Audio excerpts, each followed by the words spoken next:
ಇಷ್ಟೇ ವರುಷ ಇರಬೇಕೆಂಬುವ ಕಟ್ಟು ಕರಾರು ಏನಿಹುದೇನೋ ಏನಿಹುದೇನೋ ಅರಿತವರಾರು ದೇವರ ಮನೆಯಿದು ಈ ಜಗ ದೇವರ ಮನೆಯಿದು ಈ ಜಗದಲ್ಲ ದೇವರ ಮನೆಯಿದು ಈ ಜಗದಲ್ಲ ದೇವರ ಮನೆಯಿದು ಈ ಜಗದಲ್ಲ ಪಾಡಿಗೆದಾರರು ನಾವುಗಳೆಲ್ಲ ಪಾಡಿಗೆದಾರರು ಜೀವಿಗಳೆಲ್ಲ ಇಷ್ಟೇ ದಿವಸ ಇಷ್ಟೇ ವರುಷ ಇಷ್ಟೇ ದಿವಸ ಇಷ್ಟೇ ವರುಷ ಇರಬೇಕೆಂಬುವ ಕಟ್ಟು ಕರಾರು ಇರಬೇಕೆಂಬುವ ಕಟ್ಟು ಕರಾರು ಏನಿಹುದೇನೋ ಏನಿಹುದೇನೋ ಅರಿತವರಾರು ದೇವರ ಮನೆಯಿದು ಈ ಜಗದಲ್ಲ ದೇವರ ಮನೆಯಿದು ಈ ಜಗದಲ್ಲ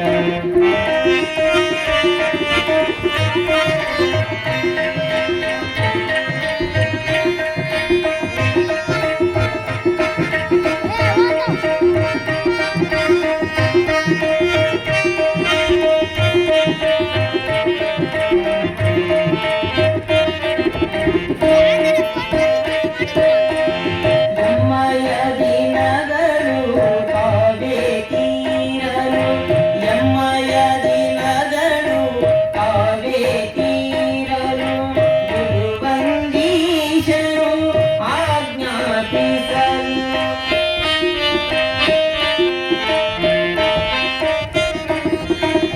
ಎಮ್ಮಯ ದಿನಗಳು ಕಾವೇತೀರಲು ಗುರುವಂದೀಶನು ಆಜ್ಞಾಪಿಸಲು ಇನ್ನು ಇರುವೆನು ನಾ ಬಿಡಲಾರೆನು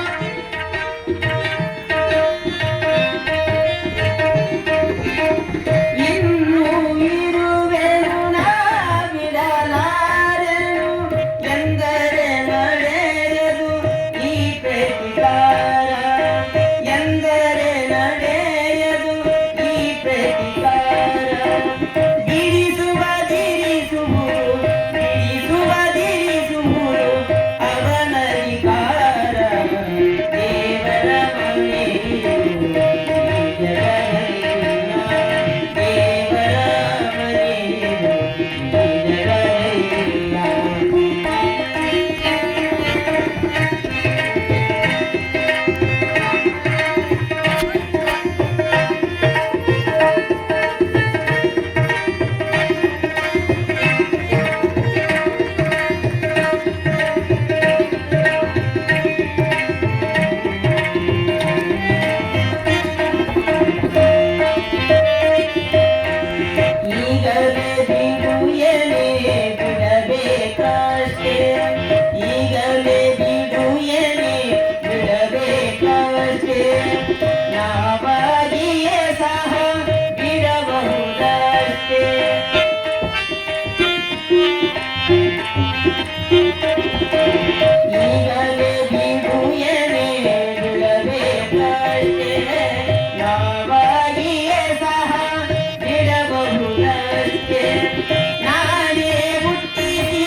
ಬೈಬಾರ್ದು ನಾವು.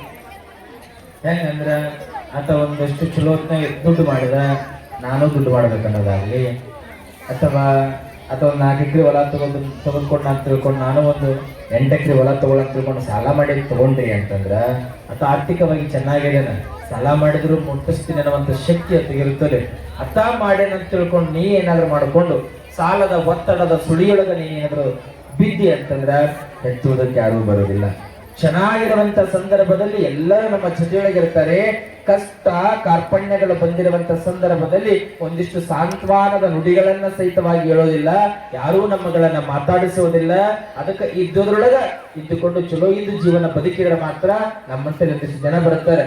ಯಾವಾಗ ಒಂದಿಷ್ಟು ದುಡ್ಡು ಅಂತಕ್ಕಂಥದ್ದು ಯಾವುದೂ ಖಾಲಿ ಆಯಿತು, ಸಾಲದ ಸುಳಿಯೊಳಗೆ ಉಳ್ಕೊಂಡಿವೆ ಅಂತಂದ್ರೆ ನಮ್ಮ ಜೀವನಗಳು ಎಂದಿಗೂ ಇನ್ನೊಬ್ಬರ ಮಧ್ಯೆ ಚೆನ್ನಾಗಿ ಬರ್ಲಿಕ್ಕಾಗೋದಿಲ್ಲ, ಚೆನ್ನಾಗಿರುವಂಥ ಜೀವನವನ್ನು ಕಂಡುಕೊಳ್ಳಿಕ್ಕಾಗೋದಿಲ್ಲ. ನಮ್ಗೆ ಎತ್ತಾದ ಆಸೆಗೆ ಅಟ್ಟ ಕಾಲ ಚರ್ಚಿಕೊಂಡು ಬದುಕನ್ನ ಮಾಡಿದರೆ ಮಾತ್ರ ಬದುಕು ಬಹಳ ಸುಂದರವಾಗಿರುತ್ತದೆ ಅಂತಕ್ಕಂಥದ್ದು ಇದು ಭಗವಂತನ ಮನೆ. ಆ ಭಗವಂತ ಕೊಟ್ಟಾನ ಇರೋಷ್ಟು ದಿನಕ್ಕೆ ಇರೋದು, ಸಮಯ ಬಂದ ಕಾಲಕ್ಕ ಬಿಟ್ಟು ಹೋಗೋದೇ ನಮ್ಮಂಥದ್ದು.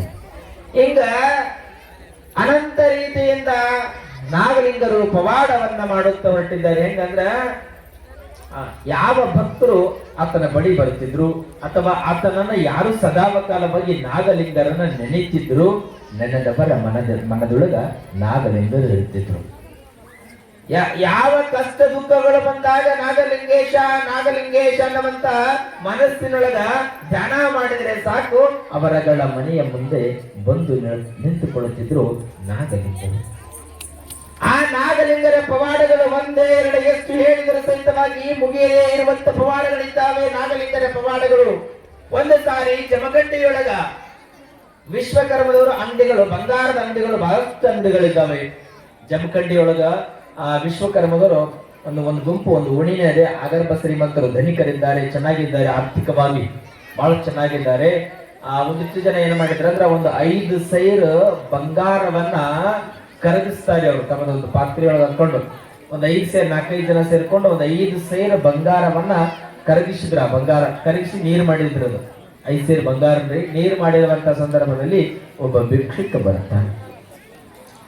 ಭಿಕ್ಷೆ ಬೇಡ್ತಾನೆ. ವಿಶ್ವಕರ್ಮದವರ ಮನೆ ಮುಂದೆ ಬಂದು ಅಂಗಡಿಯ ಮುಂದೆ ಬಂದು ಭಿಕ್ಷೆ ಬೇಡ್ತಾನ. ಹೆಂಗ ಭಿಕ್ಷೆ ಬೇಡ್ತಾನೆ ಅಂತಂದ್ರ, ನನಗೆ ಬಹಳ ಹಸಿವಾಗಿದೆ, ಹಸಿವಿನ ದಾಹ ನನಗಾಗಿದೆ, ಒಂದಿಷ್ಟು ಊಟಕ್ಕೆ ಇದ್ರು ನನಗೆ ಏನಾದ್ರೂ ಕೊಡ್ರಿ ಅಂದಾಗ ಎಲ್ಲರೂ ಒಂದೇ ರೀತಿ ಇರೋದಿಲ್ಲ. ಅಂಗಡಿಯೊಳಗಿರ್ತಕ್ಕಂಥ ಒಂದೇ ರೀತಿ ಇರ್ತಾನೆ. ಒಬ್ಬೊಬ್ಬ ಮನುಷ್ಯ ಒಂದೊಂದು ಮಾತುಗಳನ್ನು ಆಡುವುದು ಸಹಜ. ಮುಂದಕ್ಕೆ ಹೋಗು, ಇಲ್ಲಿ ಏನೂ ಇಲ್ಲ ಅಂದಾಗ ನಾಗಲಿಂಗರಂತಾರ, ನೋಡ್ರಿ ನನಗೆ ಒಂದು ಹೆಜ್ಜೆಯನ್ನ ಸಹಿತವಾಗಿ ಮುಂದಿಡಲಿಕ್ಕೆ ಆಗುತ್ತಿಲ್ಲ. ಬಹಳಷ್ಟು ಹಸಿವಿನ ಬಾಧೆಯಿಂದ ನಾನು ತತ್ತರಿಸಿ ಹೋಗಿಬಿಟ್ಟಿದ್ದೇನೆ. ನನಗ ಒಂದು ಹೆಜ್ಜೆ ಇಡಬೇಕಾಗಿದ್ರೆ ಒಂದು ತುತ್ತು ಊಟ ಬೇಕು, ನನಗೆ ಮುಂದೆ ಹೋಗ್ಲಿಕ್ಕೆ ಸಾಧ್ಯ ಅಂತಾರ ನಾಗಲಿಂಗರು. ಯಾವಾಗ ಹೀಗೆ ಹೇಳಿದಾಗ ಎಲ್ಲಿ ಅದ ಊಟ, ಎಲ್ಲಿ ನಿನಗೆ ಊಟ ಸಿಗುತ್ತಾರ, ಮುಂದಕ್ಕೆ ನಡಿ ಅನ್ನುವಂತ ನಿಟ್ಟಿನೊಳಗ ಸಿಟ್ಟಿನಿಂದ ಬೇಯುತ್ತಾರ.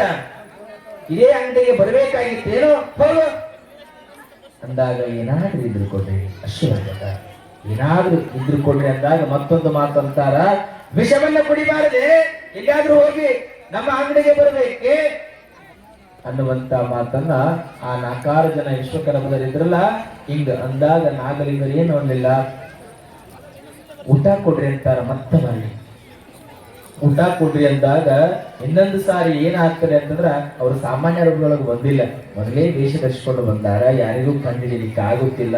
ಮತ್ತು ಪ್ರಸಾದ ಕೇಳಿದಾಗ ಆ 5-6 ಜನರ ಇರುವಂತ ವ್ಯಕ್ತಿ ಅಂತಾನ, ನಿನಗ ಊಟ ಇಲ್ಲ ಅಂತಂದ್ರೂ ಸಹಿತವಾಗಿ ಕೇಳುತ್ತಿಲ್ಲ, 5 ಸೇರು ಬಂಗಾರವನ್ನ ಕರಗಿಸಿದ ನೀರಗ ಇದೇ ನಿನಗೆ ಊಟ, ಇದನ್ನ ಕುಡಿದು ಸತ್ತು ಹೋಗಿಬಿಡು ಅಂತಾರ ವಿಶ್ವಕರ್ಮದವರು.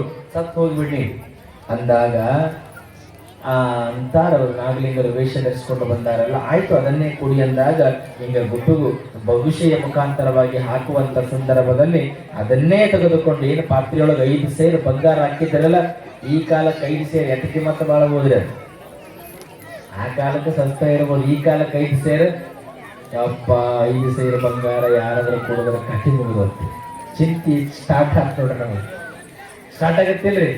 ಸಣ್ಣ ಚಿಂತೆ ಅಲ್ರಿ. 5 ಸೇರ್ ಹೋಗಿ ಬಂಗಾರ, 5 ಸೇರ್ ಬಂಗಾರ ಹೋತ್, 5 ಸೇರ್ ಬಂಗಾರ ಹೋತ್. ನಿಧಿ ಮಾಡೋದಿಲ್ಲ, ಚಿಟ್ಟೆ ಕೂತು ಬಿಡ್ತೀವಿ.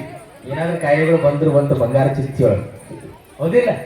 ಇಲ್ಲಿ ಯಾವಾಗ ಆ 5 ಸೇರು ಬಂಗಾರದ ನೀರು ಕರಗಿಸಿದ ನೀರದ ಅದೇ ನೀರನ್ನ ಕುಡಿದು ಸತ್ತು ಹೋಗಂದಾಗ ನಾಗಲಿಂಗರ ಆಯ್ತು ಆಗ್ಲಿ ಅದನ್ನೇ ಕೊಡ್ರಿ ಅಂದಾಗ ಆ ನಾಗಲಿಂಗರು ಏನ್ ಮಾಡ್ತಾರೆ, ವೇಷ ಧರಿಸಿಕೊಂಡು ಬಂದಿರ್ತಕ್ಕಂಥ ನಾಗಲಿಂಗರು ಬಗುಸಿಯಲ್ಲಿ ಹಾಕುವಂತ ಸಂದರ್ಭದಲ್ಲಿ ಹಿಂಗೆ ಕೊಡ್ರಿ ತಿಳ್ಕೊಂಡು ಅದನ್ನು ತೆಗೆದುಕೊಂಡು ಒಂದೇ ಗುಟಗಿಗೆ ನಾಗಲಿಂಗರು ಕುಡಿದು ಬಿಡುತ್ತಾರೆ. ವೇಷ ಧರಿಸಿಕೊಂಡು ಬಂದಿರ್ತಕ್ಕಂಥ ನಾಗಲಿಂಗರು ಇವ್ರು ಯಾರಿಗೂ ಗೊತ್ತಾಗ್ಲಿಲ್ಲ ವಿಶ್ವಕರ್ಮರಿಗೆ. ಯಾವಾಗ ಒಂದೇ ಗುಟ್ಟಿಗೆಗೆ ಬಂಗಾರದ ನೀರನ್ನು ಕುಡಿದಾಗ ಅವರಿಗೆ ಒಂದಿಷ್ಟು ಆಶ್ಚರ್ಯ ಆಯಿತು. ಭಿಕ್ಷುಕ ವೇಷದೊಳಗೆ ಬಂದಾನ, ಇದು ಸಾಮಾನ್ಯವಾಗಿರ್ತಕ್ಕಂಥವರೆಲ್ಲ, ಈತ ಪರೀಕ್ಷೆ ಮಾಡೋದಕ್ಕೆ ಬಂದಾನ ಅಂದ ಬಳಿಕ ಒಂದೇ ಗುಟ್ಟಿಗೆಯೊಳಗೆ 5 ಸೇರು ಬಂಗಾರದ ನೀರು ಕುಡಿದಾನಂದ್ರೆ ಸಾಮಾನ್ಯವಾಗಿರ್ತಕ್ಕಂಥ ಮನುಷ್ಯ ಅಲ್ಲ, ಈತ ನಾಗಲಿಂಗರೇ ಅಂತ ತಿಳ್ಕೊಂಡಾರ ಎಲ್ಲರೂ. ತಪ್ಪಾಯ್ತು ಅಂತ ತಿಳ್ಕೊಂಡು ಪಾದವನ್ನ ಹಿಡಿತಾರ. ಪಾದವನ್ನ ಹಿಡಿದಾಗ ಯಪ್ಪ ತಪ್ಪಾಯ್ತು, ನಮ್ಮ ತಪ್ಪಿಗೆ ಮನ್ನಿಸು. ಬಂಗಾರ 5 ಸೇರು ಹೋಗ್ಯದ್ರಿ, ಹೊಟ್ಟೆಯೊಳಗೆ ಹೋಗ್ಯದ. ನಿಮ್ಮಂತರ ಯಾರ ಕುಡಿದ್ರೆ ಸತ್ತು ಹೋಗ್ತೀವಿ ನಾವೆಲ್ಲ. ಮೊದಲೇ ಮಹಿಮಾಶೀಲರು ಮುಂದೆ ಹೇಳ್ತಾರೆ, ಹಣದ ದರ್ಪದ ಅಹಂಕಾರವನ್ನು ತೋರಿಸುವಂತ ಸಂದರ್ಭ ಯಾರ ಮನೆ? ದೇವರ ಮನೆ ಇದು, ಈ ಜಗವೆಲ್ಲ ನಾವೆಲ್ಲ ಬಾಡಿಗೆದಾರರು. ಬಾಡಿಗೆ ಮನೆಯೊಳಗಿದ್ದೀವಿ. ಅದು ಭಗವಂತ ಕೊಟ್ಟಾನ, ಹೆಂಗ ಸಂಪತ್ತು ಕೊಟ್ಟಾನ ಅಷ್ಟು ಬಳಕೆ ಮಾಡಿಕೊಂಡು ಬದುಕಬೇಕವನ. ನಂದು ನಮ್ಮಂತ ಅಹಂಕಾರದಿಂದ ಬದುಕಿದರೆ ಭಗವಂತ ಬಿಡೋದಿಲ್ಲ. ಎಲ್ಲಾದ್ರೂ ಒಂದು ಕಡೆ ಹೊಡಿತಾನ, ಅದರ ತಪ್ಪಿನ ಅರಿವನ್ನ ನಮ್ಗಳಿಗೆ ಮಾಡಿಸ್ತಾನೆ ಅನ್ನುವಂಥದ್ದು. ಯಾವಾಗ 5 ಸೇರು ಬಂಗಾರದ ನೀರು ಕುಡಿದಾಗ ವಿಶ್ವಕರ್ಮದವ್ರು ಕಾಲಿಡ್ಕೊಂತಾರ. ಹಿಡ್ಕೊಂಡಾಗ ನಮ್ಮದು ತಪ್ಪಾಯ್ತು ಅಂತ ತಿಳ್ಕೊಂಡು ಹೇಳುವಂತ ಸಂದರ್ಭದಲ್ಲಿ ನಾಗಲಿಂಗರು ಏನು ಮಾಡ್ತಾರೆ ಅಂತಂದ್ರೆ ತಮ್ಮ ಗುಣೋದ್ಧಾರದಿಂದ ಬಂಗಾರವನ್ನ ತೆಗೆದುಕೊಡ್ತಾರೆ ಭಕ್ತರಿಗೆ. ವಿಶ್ವಕರ್ಮದವರಿಗೆ ತೆಗೆದುಕೊಟ್ಟು ಮುಂದ ಇದು ಯಾವುದು ಶಾಶ್ವತವಾಗಿರ್ತಕ್ಕಂಥದ್ದಲ್ಲ, ಒಂದಲ್ಲ ಒಂದು ದಿನ ಬಿಟ್ಟು ಹೋಗಲೇಬೇಕು.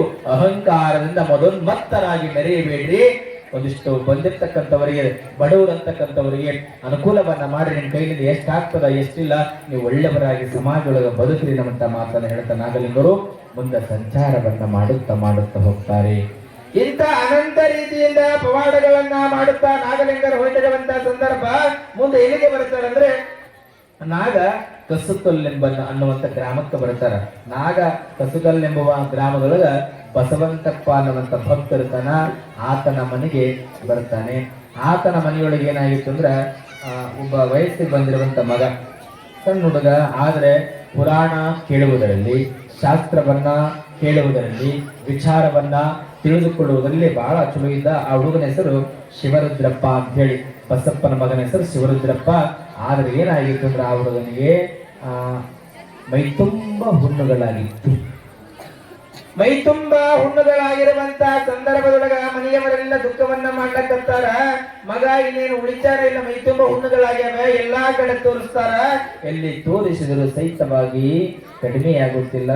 ಊರೊಳಗ ನಾಗ ಕಸುಕಲ್ಲು ಎಂಬ ಗ್ರಾಮದೊಳಗ ಊರೊಳಗ ಸಂಚಾರವನ್ನ ಮಾಡುವಂತ ಸಂದರ್ಭದೊಳಗ ಇವರು ಮನಸ್ಸಿನೊಳಗ ನೆನೆಲಕ್ಕಂತಾರ. ಎಲ್ಲಿ ತೋರಿಸಿದ್ರೆ ಯಾವಾಗ ಗುಣಮುಖ ಆಗಲಿಲ್ಲ, ನಾಗಲಿಂಗೇಶ ಅಂತ ತಿಳ್ಕೊಂಡು ಮನಸ್ಸಿನೊಳಗ ನೆನೆಯುವಂತ ಸಂದರ್ಭದೊಳಗ ಆಗ ನಾಗಲಿಂಗರೇ ಮನೆ ಮುಂದೆ ಬಂದು ನಿಂತುಕೊಳ್ತಾರೆ. ನೋಡ್ರಿ, ಯಾಕೆ ಹೇಳ್ತೀನಿ ಅಂತಂದ್ರೆ ನಮ್ಮಲ್ಲಿ ನಿಜವಾದ ಭಕ್ತಿ ಇದ್ರೆ ಪರಮಾತ್ಮ ನಮ್ಮ ಬಳಿನೇ ಬರುತ್ತಾನೆ. ನಿಜವಾದ ಭಕ್ತಿ ಭಗವಂತರಿಗೆ ಅರ್ಪಣೆ ಮಾಡಬೇಕು. ಹೆಂಗ್ ಅರ್ಪಣೆ ಮಾಡ್ಬೇಕಂತಂದ್ರ ನಾವು ಒಂದಿಷ್ಟು ಆತನಿಗೆ 5 ನಿಮಿಷಗಳ ಕಾಲ ಮನಸ್ಸನ್ನ ಏಕಾಗ್ರತೆ ಉಳ್ಳವರಾಗಿ ಶಿವಧ್ಯಾನವನ್ನ ಮಾಡಬೇಕು. ಕೇವಲ ಒಂದು ಹೆಜ್ಜೆಯನ್ನ ಭಗವಂತನಿಗಾಗಿ ನಾವು ಮುಂದೆ ಇಟ್ಟರೆ ಭಗವಂತ 9 ಹೆಜ್ಜೆಗಳನ್ನ ಮುಂದೆ ಇಟ್ಟು ನಮ್ಮನ್ನ ರಕ್ಷಣೆಯನ್ನ ಮಾಡ್ತಾನೆ. ಎಂತ ಕಷ್ಟಕ್ಕೆ ಅರ್ಪಣೆಗಳು ಬಂದರೂ ಸಹಿತವಾಗಿ ಅದಕ್ಕೆ ಒಂದು ಹೆಜ್ಜೆ ಪ್ರಯತ್ನ ಮಾಡ್ಬೇಕು. ನಾವು ಒಂದು ಹೆಜ್ಜೆ ಸಹಿತ ನಾವು ಬಿಡೋದಿಲ್ಲ. ಯಾಕಂದ್ರೆ ಒಂದ್ಸಾರಿ ಆಶೀರ್ವಾದ ಮಾಡಿರ್ತಾನೆ ಭಗವಂತ, ಇನ್ನೊಂದ್ಸರಿ ಪರೀಕ್ಷೆ ನಮ್ಮನ್ನು ಮಾಡೋದಕ್ಕಾಗಿ ಆತ ಬಿಟ್ಟಾಗ ನಾವೇನಂತೀವಿ, ಭಗವಂತ ನಮಗೆ ಒಳ್ಳೇದು ಮಾಡಿಲ್ಲ, ಅದು ಏಟು ಕಾಯಿ ಹೊಡೋದಷ್ಟದ, ಎಷ್ಟು ಚಲೋ ಬಟ್ಟೆಗಳನ್ನು ತಂದು ಕೊಟ್ಟರಷ್ಟದ, ಏನ್ ಬೇಕಾದ ನಾವು ಮಾಡಿದ್ರು ಸಹಿತವಾಗಿ ಭಗವಂತ ನಮಗೆ ಒಳ್ಳೇದು ಮಾಡಿಲ್ಲ, ನಾವು ಅದಕ್ಕೆ ಏನೋ ತಂದು ಕೊಡೋದು ಬೇಡ ಅಂತ ಎಲ್ಲ ಬಿಟ್ಟು ಕೈ ಚೆಲ್ಲಿ ನಾವು ಕೂತ್ಕೊಳ್ತೀವಿ. ಭಗವಂತ ಯಾಕೆ ಪರೀಕ್ಷೆ ಮಾಡತ್ತಾನಂದ್ರ ಬಂಗಾರ ಚಲೋ ಇರ್ತದಲ್ಲಿ, ಬಂಗಾರ ಚಲೋ ಇದ್ರೆ ನಾವೇನ್ ಮಾಡ್ತೀವಿ, ಅಕ್ಕ ಸಾಲಿಗೆರು ಅದನ್ನ ಬೆಂಕಿಯೊಳಗೆ ಸುಡುತ್ತಾರ, ಅದನ್ನ ಸುಟ್ಟಂಗೆಲ್ಲ ಒಳಿತದ. ನಿಜವಾದ ಭಕ್ತರನ್ನ ಭಗವಂತ ಅಷ್ಟೇ ಪರೀಕ್ಷೆ ಮಾಡ್ತಾನ ಮುಂದೆ ಒಳ್ಳೆಯದಕ್ಕಾಗಿ. ಬಂಗಾರ ಸುಟ್ಟಂಗ ಸುಡಬೇಕ್ರಿ. ಅವಾಗ ನಿಜವಾದ ಶಿಷ್ಯರು ನಿಜವಾದ ಭಕ್ತರು ತಿಳ್ಕೊಂಡು ಭಗವಂತ ತಿಳಿದು ಮನೆತನಕ ಆಶೀರ್ವಾದವನ್ನ ಮಾಡ್ತಾನ. ಹಂಗ ಈ ಬಸವಂತಪ್ಪ ಆ ನಾಗಲಿಂಗರನ್ನ ನೆನೀತಾ ಇದ್ದಾನೆ. ಆ ನೆನೆಯುವಂತ ಸಂದರ್ಭದಲ್ಲಿ ಮನೆ ಬಾಗಿಲಿಗೆ ಬಂದು ನಿಂತುಕೊಂಡಾರೆ ನಾಗಲಿಂಗರು. ಮನೆಯೊಳಗೆ ಹೋಗ್ತಾರೆ. ಇವಾಗ ಬಹಳ ಸಂತೋಷ ಆಯ್ತು ಬಸವಂತಪ್ಪನವರಿಗೆ, ಸಂತೋಷ ಆಯ್ತು. ಮನೆಯೊಳಗೆ ಕರೆದುಕೊಂಡು ಸ್ವಲ್ಪ ಒಂದಿಷ್ಟು ದುಃಖದ ಸಂಗತಿಯೊಳಗ ಉಳಿದುಕೊಂಡಾರ. ದುಃಖದ ಸಂಗತಿಯೊಳಗೆ ಉಳಿದುಕೊಂಡಾರ. ಇಲ್ಲಿ ಶಿವರುದ್ರಪ್ಪನಿಗೆ ಹುಷಾರಿಲ್ಲವಂತ ವಿಚಾರವನ್ನ, ಯಪ್ಪ ನನ್ನ ಮಗನಿಗೆ ಹುಷಾರಿಲ್ಲ, ಬಹಳ ತೊಂದರೆ ಆಗ್ಯದ, ಯಾರು ನನ್ನ ಮಗನನ್ನ ಕಾಪಾಡ್ತಾರೋ ಯಾರೆಲ್ಲ ಮೈ ತುಂಬ ಹುಬ್ಬುಗಳಾಗ್ಯಾವ, ಮಗನನ್ನ ಉಳಿಸುವವರಾರು, ನಮಗ್ ಬಹಳಷ್ಟು ದುಃಖ ಆಗ್ಯಾರ ತಂದೆ ಅಂತ ತಿಳ್ಕೊಂಡು ಚಿಂತಾಜನಕ ಸ್ಥಿತಿಯೊಳಗ ಇಲ್ಲಿ ಬಸವಂತಪ್ಪ ಉಳ್ಕೊಂಡಿದ್ದ. ಹೀಗಿರುವಂತ ಸಂದರ್ಭದಲ್ಲಿ ನಾಗಲಿಂಗರಂತಾರ, ಇದು ಮೈ ತುಂಬ ಹುಣ್ಣಾಗ್ಯಾವ ಅಂತ ಹೇಳಕತ್ತೇಳಿ ಯಾಕೆ ಚಿಂತೆ ಮಾಡ್ತಾರೆ, ಇಷ್ಟಕ್ಕೆಲ್ಲ ಚಿಂತೆ ಮಾಡೋದಾ? ಏತಕ್ಕಾಗಿ ಚಿಂತೆಯನ್ನ ಮಾಡಬೇಡ್ರಿ, ನಾನಿರುವಂತ ಸಂದರ್ಭದಲ್ಲಿ ನಿಮಗೇತಕ್ಕೆ ಚಿಂತೆ ಅಂದ್ರೆ ಗುರುವಿನ ಆಶೀರ್ವಾದ ಆಗಬೇಕಲ್ರಿ. ಗುರುವಿನ ಆಶೀರ್ವಾದ ಇತ್ತಂದ್ರೆ ಎಂತ ಕಠಿಣ ಪ್ರಸಂಗಗಳೇ ಬರಲಿ ಮನೆತನ ಉದ್ಧಾರ ಆಗ್ತದೆ, ಮನೆತನ ಏಳಿಗೆ ಆಗ್ತದೆ. ಚಿಂತೆ ಮಾಡಬೇಡ್ರಂದಾಗ ಕಣ್ಣೀರಿನ ಕಡಲಿತ್ತು ಮನೆಯೊಳಗ. ನಾಗಲಿಂಗರು ಏನ್ ಮಾಡ್ತಾರೆ ಅಂತಂದ್ರೆ, ನೀವೆಲ್ಲರೂ ಮನೆಯಿಂದ ಹೊರಗೆ ಹೋಗ್ರಿ ಅಂತ ನಾಗಲಿಂಗರು ಎಲ್ಲರನ್ನ ಮನೆಯಿಂದ ಹೊರಗೆ ಕಳಿಸ್ತಾರೆ. ಹೊರಗೆ ಕಳಿಸಿ ಶಿವರುದ್ರಪ್ಪನ ಬಳಿ ಹೋಗ್ತಾರೆ ನಾಗಲಿಂಗರು. ಶಿವರುದ್ರಪ್ಪನ ಬಳಿ ಹೋಗಿ ನಾಗಲಿಂಗರು ಆತನ ಮೈಯನ್ನ ನೋಡ್ತಾರೆ. ಮೊದಲು ಮೈ ತುಂಬ ಹುಣ್ಣುಗಳಾದವೆ. ಯಾವಾಗ ಮೈ ತುಂಬ ಹುಣ್ಣುಗಳಾಗಿತ್ತು, ಕಣ್ಣೀರು ಬಂದಿತ್ತು, ಬಹಳ ನಿಜವಾದ ಭಕ್ತ ಇದ್ದ ಶಿವರುದ್ರಪ್ಪ. ಸಣ್ಣ ಹುಡುಗಾದ್ರೂ ಚಿಂತೆ ಇಲ್ಲ, ನಿಜವಾದ ಭಕ್ತಿ ಇತ್ತು ಆ ಹುಡುಗನ ಬಳಿ. ಯಾವಾಗ ಇಷ್ಟೆಲ್ಲ ಮೈ ತುಂಬ ಹುಣ್ಣುಗಳು ಕಂಡಾಗ ನಾಗಲಿಂಗರು ರೂಮ್ನೊಳಗೆ ಬಾಗಿಲಿ ಮುಚ್ಚಿಕೊಡ್ತಾರೆ. ಆ ಹುಡುಗನ ಜೊತೆ ಹೇಳಿ ಮಾತಾಡ್ತಾರೆ. ಶಿವರುದ್ರಪ್ಪನ ಹಿಂಗ ಮೈಯೆಲ್ಲ ಹಿಂಗ ಮುಟ್ಟುತ್ತಾರೆ. ಯಾರು ನಾಗಲಿಂಗರು ಶಿವರುದ್ರಪ್ಪನ ಮೈ ಹಿಂಗೆಲ್ಲ ಆಸ್ತ ಸ್ಪರ್ಶವನ್ನ ಆತನ ಮೈಗೆ ಮಾಡ್ತಾರೆ ನಾಗಲಿಂಗರು. ಯಾವಾಗ ಆಸ್ತ ಸ್ಪರ್ಶವನ್ನ ಮಾಡಿದ ಬಳಿಕ ನಿನಗೊಂದು ಮಲಾವನ್ನು ಕೊಡ್ತೇನೆ, ಈ ಮಲಾಮನ್ನ ಹಚ್ಚುದು, ಚಿಂತೆ ಮಾಡಬೇಡ ಅಂತ ತಿಳ್ಕೊಂಡು ಹೊರಗೆ ಬರ್ತಾರೆ ನಾಗಲಿಂಗರು. ಹೊರಗೆ ಬಂದಾಗ ಮನೆಯವರಿಗೆ ಎಲ್ಲರಿಗೂ ಹೇಳ್ತಾರ, ಇನ್ನು ಮುಂದ ನೀವ್ ಯಾರು ಚಿಂತೆಯನ್ನ ಮಾಡಬೇಡ್ರಿ, ಶಿವರುದ್ರಪ್ಪನಿಗೆ ಹುಷಾರಿಲ್ಲ, ಎಲ್ಲಾ ಕಡೆ ತೋರಿಸಿದ್ದೇವೆ, ನಿಮ್ಗೆ ದುಃಖ ಆಗಿರ ತಿಳ್ಕೊಂಡು ಎಲ್ಲಿ ತೋರಿಸೋದು ಬೇಡ, ಇನ್ನು ನಿಮ್ಮ ಮನೆಯೊಳಗ ನೀವಿರಿ, ಒಳ್ಳೇದಾಗ್ತದೆ ಅಂತ ತಿಳ್ಕೊಂಡು ಹೇಳೋದ್ರೊಳಗ ನಾಗಲಿಂಗರು ಮಾಯಾಗಿ ಹೋಗಿ ಬಿಡ್ತಾರೆ. ಮತ್ತೆ ಕಣ್ಣಿಗೆ ಕಾಣಲಾರ್ದಂಗ ಇಲ್ಲಿ ಶಿವರುದ್ರಪ್ಪನಿಗೆ ಸ್ವಲ್ಪ ದಿನಗಳ ಕಳೆಯೊಳಗೆ ಮೈ ತುಂಬ ಹುಣ್ಣುಗಳೆಲ್ಲ ಹೋಗಿ ಆರೋಗ್ಯವಂತನಾಗ್ತಾನ. ಇದು ನಾಗಲಿಂಗರ ಆಶೀರ್ವಾದ. ಅಂತ ಮೈ ತುಂಬಿದ್ರು ಸಹಿತವಾಗಿ ಆರೋಗ್ಯವಂತನಾದ, ಹಿಂಗ ಸಂತೋಷ ಭರಿತನಾದ. ಹೀಗಿರುವಂತ ಸಂದರ್ಭದಲ್ಲಿ ಮತ್ತ ಶಿವರುದ್ರಪ್ಪ ಏನ್ ಮಾಡ್ತಾನಂದ್ರ ತನ್ನ ಗುರುವಿನ ಸೇವೆಯನ್ನು ಮಾಡೋಣ ಅಂತ ತಿಳ್ಕೊಂಡು ಗುರುವಿನ ಬಳಿ ಹೋಗ್ತಾನೆ. ಗುರುವಿನ ಬಳಿ ಹೋಗಿ ಗುರುವಿನ ಸೇವೆಯನ್ನ ಮಾಡತ್ತಂದ್ರ ನಾಗಲಿಂಗರ ಸೇವೆ ಮಾಡಕೋತ ಕಾಲ ಕಳೀತಾರೆ. ಯಾರು? ಶಿವರುದ್ರಪ್ಪ. ಈತನ ಅಂತೆಲ್ಲ ಏರೋಣ ಅಂತ ತಿಳ್ಕೊಂಡು ಶಿವರುದ್ರಪ್ಪ ನಾಗಲಿಂಗರ ಬಳಿ ಉಳಿದುಕೊಂಡ. ಶಿವರುದ್ರಪ್ಪ ಮುಂದೆ ವಯಸ್ಸಿಗೆ ಬರುತ್ತಾನ್ರಿ. ಯಾವಾಗ ವಯಸ್ಸಿಗೆ ಬಂದಾಗ ಮನೆಗೆ ಹೋಗಿರೋದಿಲ್ಲ. ಹೀಗಿರುವಂತಹ ಸಂದರ್ಭದಲ್ಲಿ ನಾಗಲಿಂಗರು ಏನ್ ಮಾಡ್ತಾರ, ನೋಡಪ್ಪ ನೀನು ಸಂಸಾರಿ ಆಗಬೇಕು, ನೀನು ಸಂಸಾರಿ ಆಗು, ಮನೆಗೆ ಹೋಗು, ತಂದೆ ತಾಯಿಯನ್ನು ನೋಡ್ಕೋ. ನೋಡಿ ಸಂತ ಮಹಾತ್ಮರ ವಿಚಾರಧಾರೆಗಳು ಎತ್ತಿದ್ದಾವೆ. ತಂದೆ ತಾಯಿಯನ್ನು ನೋಡ್ಕೋತ ಒಳ್ಳೆಯ ಜೀವನವನ್ನ ನೀನು ಸಾಗಿಸುವಂತ ನಿಟ್ಟಿನೊಳಗ ನಾಗಲಿಂಗರು ಏನ್ ಮಾಡ್ತಾರೆ, ಶಿವರುದ್ರಪ್ಪನಿಗೆ ಹೇಳ್ತಾರೆ. ಅವಾಗ ಯಾವಾಗ ಈಗ ಶಿವರುದ್ರಪ್ಪನಿಗೆ ಹೇಳಿದಾಗ ನಾಗಲಿಂಗರ ಮಾತನ್ನ ಕೇಳಿರುವಂತಹ ಶಿವರುದ್ರಪ್ಪ, ಇದು ಗುರುವಿನ ವಾಣಿ, ಗುರುವಿನ ಆಶೀರ್ವಾದ ಇತ್ತು ಅಂತಂದ್ರೆ ಜಗತ್ತಿನೊಳಗೆ ಉದ್ಧಾರ ಆಗ್ಲಿಕ್ಕೆ ಸಾಧ್ಯ. ನೋಡು ಶಿವರುದ್ರಪ್ಪ, ಸಂಸಾರಿಯಾಗು, ಮದುವೆಯನ್ನ ಮಾಡಕೋ ಅನ್ನುವಂತ ಮಾತುಗಳನ್ನ ನಾಗಲಿಂಗರು ಹೇಳಿ ಮನೆಗೆ ಕಳಿಸಿಕೊಡುತ್ತಾರೆ.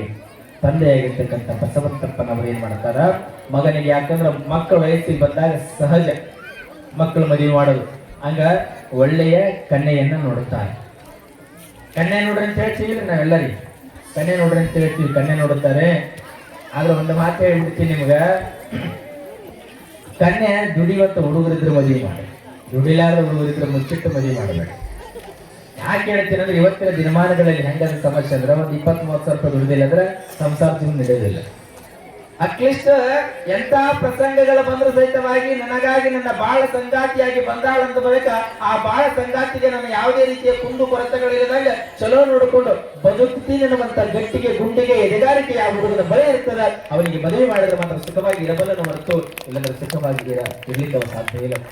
ದುಡಿತಾನೆ ಹೇಳು ಬದಲಾವಣೆ ಆಗ್ತಾನೆ ಅಂತ ಹೇಳಿ ಅಂತೀವಿ ಕರೆ ಆದ್ರೆ ಬದಲಾವಣೆ ಆಗುವ ಹುಡುಗರಿಲ್ಲ. ಯಾಕಂದ್ರೆ IPL ಬೆಟ್ಟಿಂಗ್ ಅಂತೇಳಿ ಹಾಳಾಗುವಂತ ಹುಡುಗರು ಬಹಳ ಜನ, ಯಾರು ಅನ್ಯತ ಭಾವಿಸಬೇಡ. ಇವರೊಳಗ ಯಾಕೆ ಹೇಳಕತ್ತೀನಿ ಅಂದ್ರ ನೋಡ್ಬೇಕು, ಕ್ರಿಕೆಟ್ ಹೊಲ ಮಾರಿ ತಂದೆ ತಾಯಿ ದುಡ್ಡು ಕಟ್ಟುವಷ್ಟು IPL ಬೆಟ್ಟಿಂಗ್ ಆಡಬಾರ್ದು. ನಿಮ್ಮ ತಂದೆ ತಾಯಿಗಳು ನಿಮಗಾಗಿ ಭವಿಷ್ಯವನ್ನ ಕಟ್ಟಿಕೊಂಡಿರ್ತಾರೆ. ನಮ್ಮ ಮಗನಿಗೆ ಮದುವೆ ಮಾಡ್ಬೇಕು, ಚೆನ್ನಾಗಿರುವಂತ ಹುಡುಗಿಯನ್ನು ತೆಗೆದುಕೊಂಡು ಬರಬೇಕು ಅಂತ ತಿಳ್ಕೊಂಡು ಮದುವೆ ಮಾಡುತ್ತಾರೆ. ನೀವೆಲ್ಲ ಬೆಟ್ಟಿಂಗ್ ಆಡಿ ಎಷ್ಟೋ ಹುಡುಗರು ಮನೆ ಬಿಟ್ಟು ಬೆಂಗಳೂರಿಗೆ ದುಡಿಯಕ್ಕೆ ಹೋಗ್ಯಾರಿ. ನಾನು ನೋಡಿರುವಂತ ಪ್ರಸಂಗಗಳಿದ್ದಾವೆ, ಕಣ್ಣಾಗಿ ನೋಡಿದ್ದೀನಿ. ಯಾಕೆ ಹೇಳ್ತೀನಿ ಅಂದ್ರ, ನೀ ಬೆಟ್ಟಿಂಗ್ ಆಡಿ ಎರಡೇ ಹೆಂಡತಿ ಮಕ್ಕಳು ಬಿಟ್ಟು ಹೋಗಿ ಇಲ್ಲಿ ಮನೆಯೊಳಗೆ ನೋಡ್ಕೊಳ್ಳೋರು ಯಾರು? ನಿನಗ ಎಷ್ಟು ನಿನಗೇನು ವಿಚಾರ ಇರ್ತದ ಅಷ್ಟಕ್ಕೆ ಮಾತ್ರ ಇರಬೇಕು ವಿನಃ ಯಾವುದೇ ರೀತಿಯ ತೊಂದರೆಯನ್ನ ಮಾಡಿ ಮದುವೆ ಮಾಡಿಕೊಂಡು ಬಂದು ಒಂದು ಹೆಣ್ಣಿಗೆ ತೊಂದರೆ ಕೊಟ್ಟಿ ಅಂತಂದ್ರೆ ನಿನಗೆ ಸುಖ ಆಗೋದಿಲ್ಲ. ಒಂದು ಹೆಣ್ಣ ಕಣ್ಣಲ್ಲಿ ಕಣ್ಣೀರು ಹಾಕಿದ್ರೆ ಸುಖ ಇರುವುದಿಲ್ಲ ಅಂತಂದು ಈ ವಾತಾವರಣದೊಳಗ ಏನು ಚಟ ಇಲ್ಲ ಅಂತಾರ, ಕಣ್ಣು ನೋಡಕ್ ಹೋಗಿರ್ತಾರ. ಬಾಳ ಇಲ್ಲ ಚಟ, ಒಂದು ಸಿಗರೇಟ್ ಸೇರ್ತೀನಿ ಅಂತ. ಏನು ನನಗೆ ಚಟ ಇಲ್ರಿ ಅಂತ, ಟೈಮ್ ಪಾಸಿಗೆ ಇಸ್ಪಟ್ಟ ಇರ್ತೀನಿ ಅಂತ. ನನಗೆ ಏನೋ ಚಟ ಇಲ್ರಿ ಅಂತ, ಯಾರ ಕರೆದಾಗ ಬ್ರ್ಯಾಂಡಿ ಹೋಗಿ ಒಂದಿಷ್ಟು ಒಂದು ಬಾಟ್ಲಿ ಹಾಕ್ತೀನಿ. ಏನೂ ಚಟ ಇಲ್ಲ ಅಂತ. ಯಾರ ಕರೆದಾಗ ಒಸಿನೂ ಹಾಡ್ತೀನಿ ಅಂತ, ಮತ್ತೇನು ಚಟ ಇಲ್ಲ ಅಂತ. ಇಂಥ ಹುಡುಗರಿದ್ರೆ ಜೀವನ ಮಾಡೋದು ಹೆಂಗ? ಅದಕ್ಕೆ ಹೇಳ್ತೀನಿ, ಅನುರೂಪವಾಗಿರ್ತಕ್ಕಂಥ ಕನ್ಯೆಯನ್ನ ಬಸವಂತಪ್ಪನವ್ರು ನೋಡ್ತಾರೆ. ಬಹಳ ಚಲೋ ಹುಡುಗ ಇದ್ದಾನ. ಚಲೋ ಹುಡುಗರು ಎಲ್ಲಾದ್ರೂ ಬೇಗ ಒಳ್ಳೇದೇ ಆಗ್ತಾರೆ. ಹಂಗ ಚಲೋ ಹುಡುಗರ ಬಗ್ಗೆ ನಾ ಮಾತಾಡಿ, ಚಲೋ ಹೆಣ್ಮಕ್ಳು ಸಹಿತವಾಗಿ ಗಂಡ ಹೆಂಗಿದ್ರು ಸಹಿತವಾಗಿ ಹೊಂದಿಕೊಂಡು ಜೀವನ ಮಾಡ್ಬೇಕು ಅನ್ನುವಂತ ನಿಟ್ಟು ಆ ಹೆಣ್ಣು ಮಕ್ಕಳ ಬಳಿ ಸಹಿತವಾಗಿ ಇರಬೇಕಂತಕ್ಕಂಥದ್ದು ಇಲ್ಲಿ. ಈಗ ಬಸವಂತಪ್ಪನವರು ಶಿವರುದ್ರಪ್ಪನಿಗೆ ಏನು ಮಾಡ್ತಾರೆ ಅಂತಂದ್ರೆ, ಒಳ್ಳೆಯ ಕನ್ಯೆಯನ್ನ ನೋಡಿ ಮದುವೆಯನ್ನ ಮಾಡ್ತಾರೆ. ಮದುವೆ ಆಗ್ತದೆ. ಮದುವೆ ಆದ ಬಳಿಕ ಜೀವನ ಸಾಗಿತು, ಸಂಸಾರ ಜೀವನ ಸಾಗಿತು. ಈಗ ಜೀವನ ಕಳೆದ್ರು ಆದ್ರೂ ಗಂಡ ಹೆಂಡತಿ ಎಂದು ಜಗಳಾಡಿಲ್ಲ, ಪ್ರೀತಿಯಾದ ವಾತ್ಸಲ್ಯದ. ಆದ್ರೆ ಭಗವಂತ ಒಂದು ದುಃಖ ಕೊಟ್ಟ. ಸಣ್ಣವರು ಇರ್ಬೇಕಾದ್ರೆ ಒಂದು ಚಿತ್ತ ಇತ್ತು, ಶಿವರುದ್ರಪ್ಪನಿಗೆ ದೊಡ್ಡವನಾದ ಬಳಿಕ ಒಂದು ಚಿತ್ತ ಎತ್ತಿ. ಹೆಂಗತ್ತು ಅಂತಂದ್ರ, ಮದುವೆ ಆಯ್ತು ಕರೆ, ಮಕ್ಕಳಾಗಲಿಲ್ಲ. ಯಾವಾಗ ಮದುವೆ ಆಯ್ತು ಮಕ್ಕಳಾಗಲಿಲ್ಲ, ಗಂಡ ಹೆಂಡತಿ ಇಬ್ರು ದುಃಖ ಮಾಡ್ಲಾಕತ್ತಿದ್ರು. ಯಾವ ಜನ್ಮದೊಳಗ ಯಾವ ತಪ್ಪಿಗಾಗಿ ಭಗವಂತ ನಮಗ ಸಂತಾನ ಫಲವನ್ನ ಕೊಟ್ಟಿಲ್ಲ. ಯಾರಿಗೆ ಯಾವ ಜನ್ಮದೊಳಗ ತೊಂದರೆಯನ್ನ ಮಾಡಿರುವೆ ಅಂತ ತಿಳ್ಕೊಂಡು ದುಃಖ ಮಾಡ್ಲಕತ್ತಿದ್ರು ಗಂಡ ಹೆಂಡತಿ. ಹಿಂಗ ದುಃಖ ಮಾಡುವಂತ ಸಂದರ್ಭದೊಳಗ ಮನೆಯೊಳಗ ಯಾವಾಗ ಬಹಳ ದುಃಖದ ಸ್ಥಿತಿಯೊಳಗ ಉಳಿದುಕೊಂಡ್ರು. ಮತ್ತ ನಾಗಲಿಂಗರ ಮನೆಗೆ ಬರುತ್ತಾರೆ. ನಾಗಲಿಂಗರ ಮನೆಗೆ ಬರ್ತಾರೆ, ಪಾದ ಹಾಕ್ತಾರೆ. ಅವಾಗ ಪಾದ ಹಾಕಿದಾಗ ಎಲ್ಲರೂ ಗುರುಗಳ ಪಾದಕ್ಕೆ ನಮಸ್ಕಾರವನ್ನ ಮಾಡ್ತಾರೆ. ನಾಗಲಿಂಗರ ಪಾದ ಇಲ್ಲಿ ಗಂಡ ಹೆಂಡತಿ ಇಬ್ರು ಹಿಡಿತಾರೆ, ಶಿವರುದ್ರಪ್ಪ ಮತ್ತು ಹೆಂಡತಿ. ಕಾಲ ಹಿಡಿದ್ರು, ನಮಸ್ಕಾರ ಮಾಡಿದ್ರು, ಕಾಲು ಗಟ್ಟಿ ಹಿಡಿದ್ರು. ಆದಾಗ ಯಾವುದೇ ವಿಷಯವನ್ನ ಹೇಳಲಿಲ್ಲ. ಆಗಿಲ್ಲ ಆ ವಿಷಯವನ್ನ ನಾಗಲಿಂಗರಿಗೆ ಹೇಳಲಿಲ್ಲ. ಮೊದಲೇ ದಿವ್ಯ ಜ್ಞಾನ ದೃಷ್ಟಿ ಉಳ್ಳವರು ಭಕ್ತರ ಮನದ ಇಂಗಿತವನ್ನ ತಿಳಿದುಕೊಂಡಿರ್ತಕ್ಕಂಥವರು ನಾಗಲಿಂಗರು. ಯಾಕೆ ಹೇಳ್ತಾರೆ ಅಂದ್ರೆ, ಕಲಬುರಗಿ ಶರಣಬಸವೇಶ್ವರರ ಪುರಾಣದೊಳಗೆ ಒಂದು ಸಂದೇಶ ಬರುತ್ತದೆ, ಅದ್ಭುತವಾಗಿರ್ತಕ್ಕಂಥದ್ದು. ಒಬ್ಬ ಹೆಣ್ಣು ಮಗಳು ಬಡವಿ ಇರ್ತಾಳೆ, ಬಹಳ ಬಡವಿ ಹೆಣ್ಣು ಮಗಳು. ಆ ಹೆಣ್ಣುಮಗಳು ಬಹಳ ಬಡವಿ ಹೆಣ್ಣುಮಗಳು, ಮಕ್ಕಳಾಗಿಲ್ಲ. ಆ ತಾಯಿಗೆ ಸಹಿತವಾಗಿ ಶರಣಬಸವೇಶ್ವರರ ಬಳಿ ಹೋಗ್ತಾಳೆ. ಅಜಾತ ನಾಗಲಿಂಗೇಶ್ವರ ಮಹಾರಾಜಗೆ ಬಡವಿ ಹೆಣ್ಣು ಮಗಳು ಆ ತಾಯಿ ಶರಣಬಸವೇಶ್ವರರ ಬಳಿ ಹೋಗ್ತಾಳೆ. ಹೋಗಿ, ಅಪ್ಪ ನನಗ ಮಕ್ಕಳು ಕೊಡು. ಯಾವ ಮಕ್ಕಳಂದ ಗಂಡು ಮಗು ಬೇಕಂತ ಹೆಣ್ಣು ಮಗಳು. ಗಂಡು ಮಗು ಬೇಕಂದ್ರು ಶರಣಬಸವೇಶ್ವರರು 1000 ರೂಪಾಯಿ ಕೊಡು, ಗಂಡು ಮಗು ತಗೋ ಅಂದ್ರು. 1000 ಕೊಟ್ಟವರಿಗೆ ಗಂಡು ಕೊಡ್ತಿದ್ರು, 500 ಕೊಟ್ಟವರಿಗೆ ಹೆಣ್ಣು ಮಗು ಕೊಡ್ತಿದ್ರು. ಹೌದೇ? 1000 ಕೊಡೋದಾಗಪ್ಪ ನಾ ಬಡವಿ, ಕೆಲಸಕ್ಕೆ ಹೋಗಿ ದುಡಿತೀನಿ, ಬಂದ ಹಣದಾಗ ನನ್ನ ಬದುಕು, ದುಡ್ಡು ಇಲ್ಲ ನನ್ನ ಕಡೆ, ದುಡ್ಡು ಇಲ್ಲದ ನನಗ ಗಂಡು ಸಂತಾನವನ್ನ ಕೊಡುವಂತಾಳ ಬಡವಿ ಹೆಣ್ಣು ಮಗಳು. ಯಾಕಂದ್ರೆ ನಿಜವಾದ ಭಕ್ತಿ, ನಿಜವಾದ ಪ್ರೇಮ ಅಂತಕ್ಕಂಥದ್ದು ಭಗವಂತನ ಮೇಲೆ ಇಟ್ಟಾಗ ಗುರುವಿನ ಬಳಿ ನಿಂತುಕೊಂಡು ಮಾತಾಡ್ಲಿಕ್ಕೆ ಸಾಧ್ಯ. ನಿಜವಾದ ಭಕ್ತಿ ಇಲ್ಲ ಅಂತಂದ್ರೆ ಗುರುವಿನ ಬಳಿ ನಿಂತುಕೊಂಡು ಮಾತನಾಡ್ಲಿಕ್ಕೆ ಆಗುವುದಿಲ್ಲ. ಈ ಹೆಣ್ಣು ಮಗಳು ನಿಜವಾದ ಭಕ್ತಿಯನ್ನು ಇಟ್ಟಾಳೆ. ಶರಣಬಸವೇಶ್ವರರಂತಾರ 1000 ರೂಪಾಯಿ ಕೊಡೆಯವ್ವ, ನಿನ್ ಗಂಡು ಮಗು ತೆಗೆದುಕೋ. ಯಪ್ಪ ನಾನೊಬ್ಬ ಬಡವಿ, ನಿನಗೆ ಎಲ್ಲಿಂದ ಕೊಡ್ಲಿ? ನಿಜವಾದ ಭಕ್ತಿಯನ್ನು ಅರ್ಪಣೆ ಮಾಡ್ತೀನಿ, ನಿನಗಾಗಿ ದುಡಿತೀನಿ, ನಿನಗಾಗಿ ಸೇವೆಯನ್ನ ಮಾಡ್ತೀನಿ, ನನಗೆ ಗಂಡು ಮಗು ಕೊಡು. ಕೊಡುವುದಿಲ್ಲ. ನೋಡ್ರಿ ಇಬ್ಬರ ಪ್ರೇಮ ಹೆಂಗದ, ಹೆಂಗ್ ಮಾತಾಡ್ಲಕತ್ತಾರ. ಕೊಡೋದಿಲ್ಲದಾಗ ಈ ಹೆಣ್ಣು ಮಗಳಂತಾಳ, ಒಬ್ಬ ಬಡವಿ ಹೆಣ್ಣು ಮಗಳಿಗೆ ಗಂಡು ಮಗು ಸಂತಾನ ಫಲವನ್ನ ನೀ ಕೊಡೋದಿಲ್ಲ ಅಂತ ಹೇಳಕತ್ತಿ, ಮುಂದೊಂದು ದಿನ ನನಗೂ ನಿನಗೂ ಮಾತು ನಡೀತದ, ನೀನು ನನ್ನ ಮನೆಯ ಬಳಿಗೆ ಬರಲೇಬೇಕು, ನನ್ನ ಮನೆಯ ಬಾಗಿಲಿಗೆ ನೀ ಬಂದಾಗ ನಾನು ಮಾತಾಡುತ್ತೇನೆ, ಅಲ್ಲಿ ತನಕ ನಾನು ಮಾತಾಡೋದಿಲ್ಲ ಅಂತ ತಿಳ್ಕೊಂಡು ಗುರುವಿನ ಪಾದಕ್ಕೆ ನಮಸ್ಕಾರ ಮಾಡಿ ಆ ಬಡವಿ ಹೆಣ್ಣು ಮಗಳು ಮನೆಗೆ ಬಂದು ಬಿಡುತ್ತಾಳೆ. ಗುರುಗಳು ನಗುತ್ತಾರೆ, ಮಗಳು ನಗುತ್ತಾರೆ. ಯಾಕಂದ್ರೆ ನಿಜವಾದ ಪ್ರೇಮ, ನಿಜವಾದ ಭಕ್ತಿ, ನಿಜವಾದ ವಿಶ್ವಾಸ ಇದ್ರ ಅಂತಹ ಮಾತುಗಳು ಬರ್ಲಿಕ್ಕೆ ಸಾಧ್ಯ. ಹಿಂಗ ಸ್ವಲ್ಪ ದಿನಗಳ ಕಾಲ ಕಳೆದು ಯಾವಾಗ ಶರಣ ಬಸವೇಶ್ವರರು ದಾಸೋಹ ಮೂರ್ತಿಗಳು ದಾಸೋಹ ಮಾಡಿಸ್ತಿದ್ರು, ಊರೊಳಗೆ ಧಾರಾಕಾರವಾಗಿ ಮಳೆ ಬರ್ಲಕತ್ತಿತ್ತು. ಧಾರಾಕಾರವಾಗಿ ಮಳೆ ಬರ್ಲಕತ್ತಿತ್ತು. ಮಳೆ ಬಂದಿರುವುದರಿಂದ ದಾಸೋಹ ನಿಲ್ಲುವಂತ ಸಂದರ್ಭ. ಶರಣ ಬಸವೇಶ್ವರರಿಗೇನು ದಾಸೋಹ ಎಂದು ನಿಲ್ಲಬಾರದು, ದಾಸೋಹ ಎಂದೂ ನಿಲ್ಲಬಾರದು. ಯಾವಾಗಲೂ ದಾಸೋಹ ನಡಿಬೇಕು. ಮಳೆ ಬಂದಾಗ ಸೌದೆಗಳೆಲ್ಲ ತೋದು ಹೋಗ್ಯಾವೆ, ಇನ್ನು ಮಳೆಯನ್ನ ಹಚ್ಚಲಿಕ್ಕೆ ಆಗುವುದಿಲ್ಲ ಹೆಂಗನ್ನುವಂತ ನಿಟ್ಟಿನೊಳಗ ಚಿಂತೆಯೊಳಗ ಶರಣ ಬಸವೇಶ್ವರರು. ಹೀಗಿರುವಂತ ಸಂದರ್ಭದಲ್ಲಿ ಶರಣ ಬಸವೇಶ್ವರರು ಹೇಳ್ತಾರ, ಇಡೀ ಊರೊಳಗ ಯಾರ ಮನೆಯ ಮುಂದ ಒಣಗಿದ ಸೌದೆಗಳಿದ್ದಾವೆ ಆ ಕಟ್ಟಿಗೆಗಳನ್ನ ತೆಗೆದುಕೊಂಡು ಬನ್ರಿ ಅಂತಾರೆ. ಯಾರು? ನಮ್ಮ ಶರಣ ಬಸವೇಶ್ವರರು. ಹೇಳಿದಾಗ ಎಲ್ಲಾ ಕಡೆ ಊರೊಳಗೆ ಕಟ್ಟಿಗೆ ಹುಡುಕ್ತಾರೆ ಇವರೆಲ್ಲ. ಒಂದಿಷ್ಟು ಜನ ಸೇವಕರು ಭಕ್ತರು ಹುಡುಕಿದ್ರು, ಆದ್ರೆ ಕಟ್ಟಿಗೆಗಳು ಸಿಗ್ಲಿಲ್ಲ, ಒಣಗಿದ ಕಟ್ಟಿಗೆಗಳು ಸಿಗ್ಲಿಲ್ಲ. ಆದ್ರೆ ಏನ್ ಗೂಡು ಕಂಡಿದ್ರ ಕುಳ್ಳುಗಳಿದ್ವಲ್ಲ, ಒಣಗಿದ ಕುಳ್ಳಿನ ಗೂಡು ಕಂಡುತ್ತವ್ರಿ. ಕುಳ್ಳಿನ ಗೂಡು ಕಂಡಾಗ ಅವ್ರ ಭಕ್ತರು ಈ ಹೆಣ್ಮಗಳ ಬಳಿ ಹೋಗ್ತಾರ. ಮತ್ತೆ ದಾಸೋಹ ನಿಲ್ಲಕತ್ತದ, ಕಟ್ಟಿಗೆಗಳಿಲ್ಲ ಮಾಡುವುದಕ್ಕಾಗಿ ನಿನ್ನ ಕುಳ್ಳುಗಳು ಕೊಟ್ರ ದಾಸೋಹ ನಡೀತದ ಅಂತ ಹೆಣ್ಣು ಮಗಳು. ನಿಮ್ಮ ಜೊತೆಯೊಳಗ ನಮ್ಮ ಮಾತುಗಳೆಲ್ಲ ಶರಣರು ನಮ್ಮ ಮನೆಗೆ ಬರಲೇಬೇಕು. ನೋಡ್ರಿ ಎಂಥ ಮಾತದಲ್ಲಿ ಅರ್ಥ ಮಾಡಿಕೊಡ್ರಿ, ಗಲಾಟೆ ಮಾಡಬೇಡ್ರಿ. ಶರಣ ಬಸವೇಶ್ವರರು ನಮ್ಮ ಬಳಿ ಮನೆಗೆ ಬರಲೇಬೇಕು.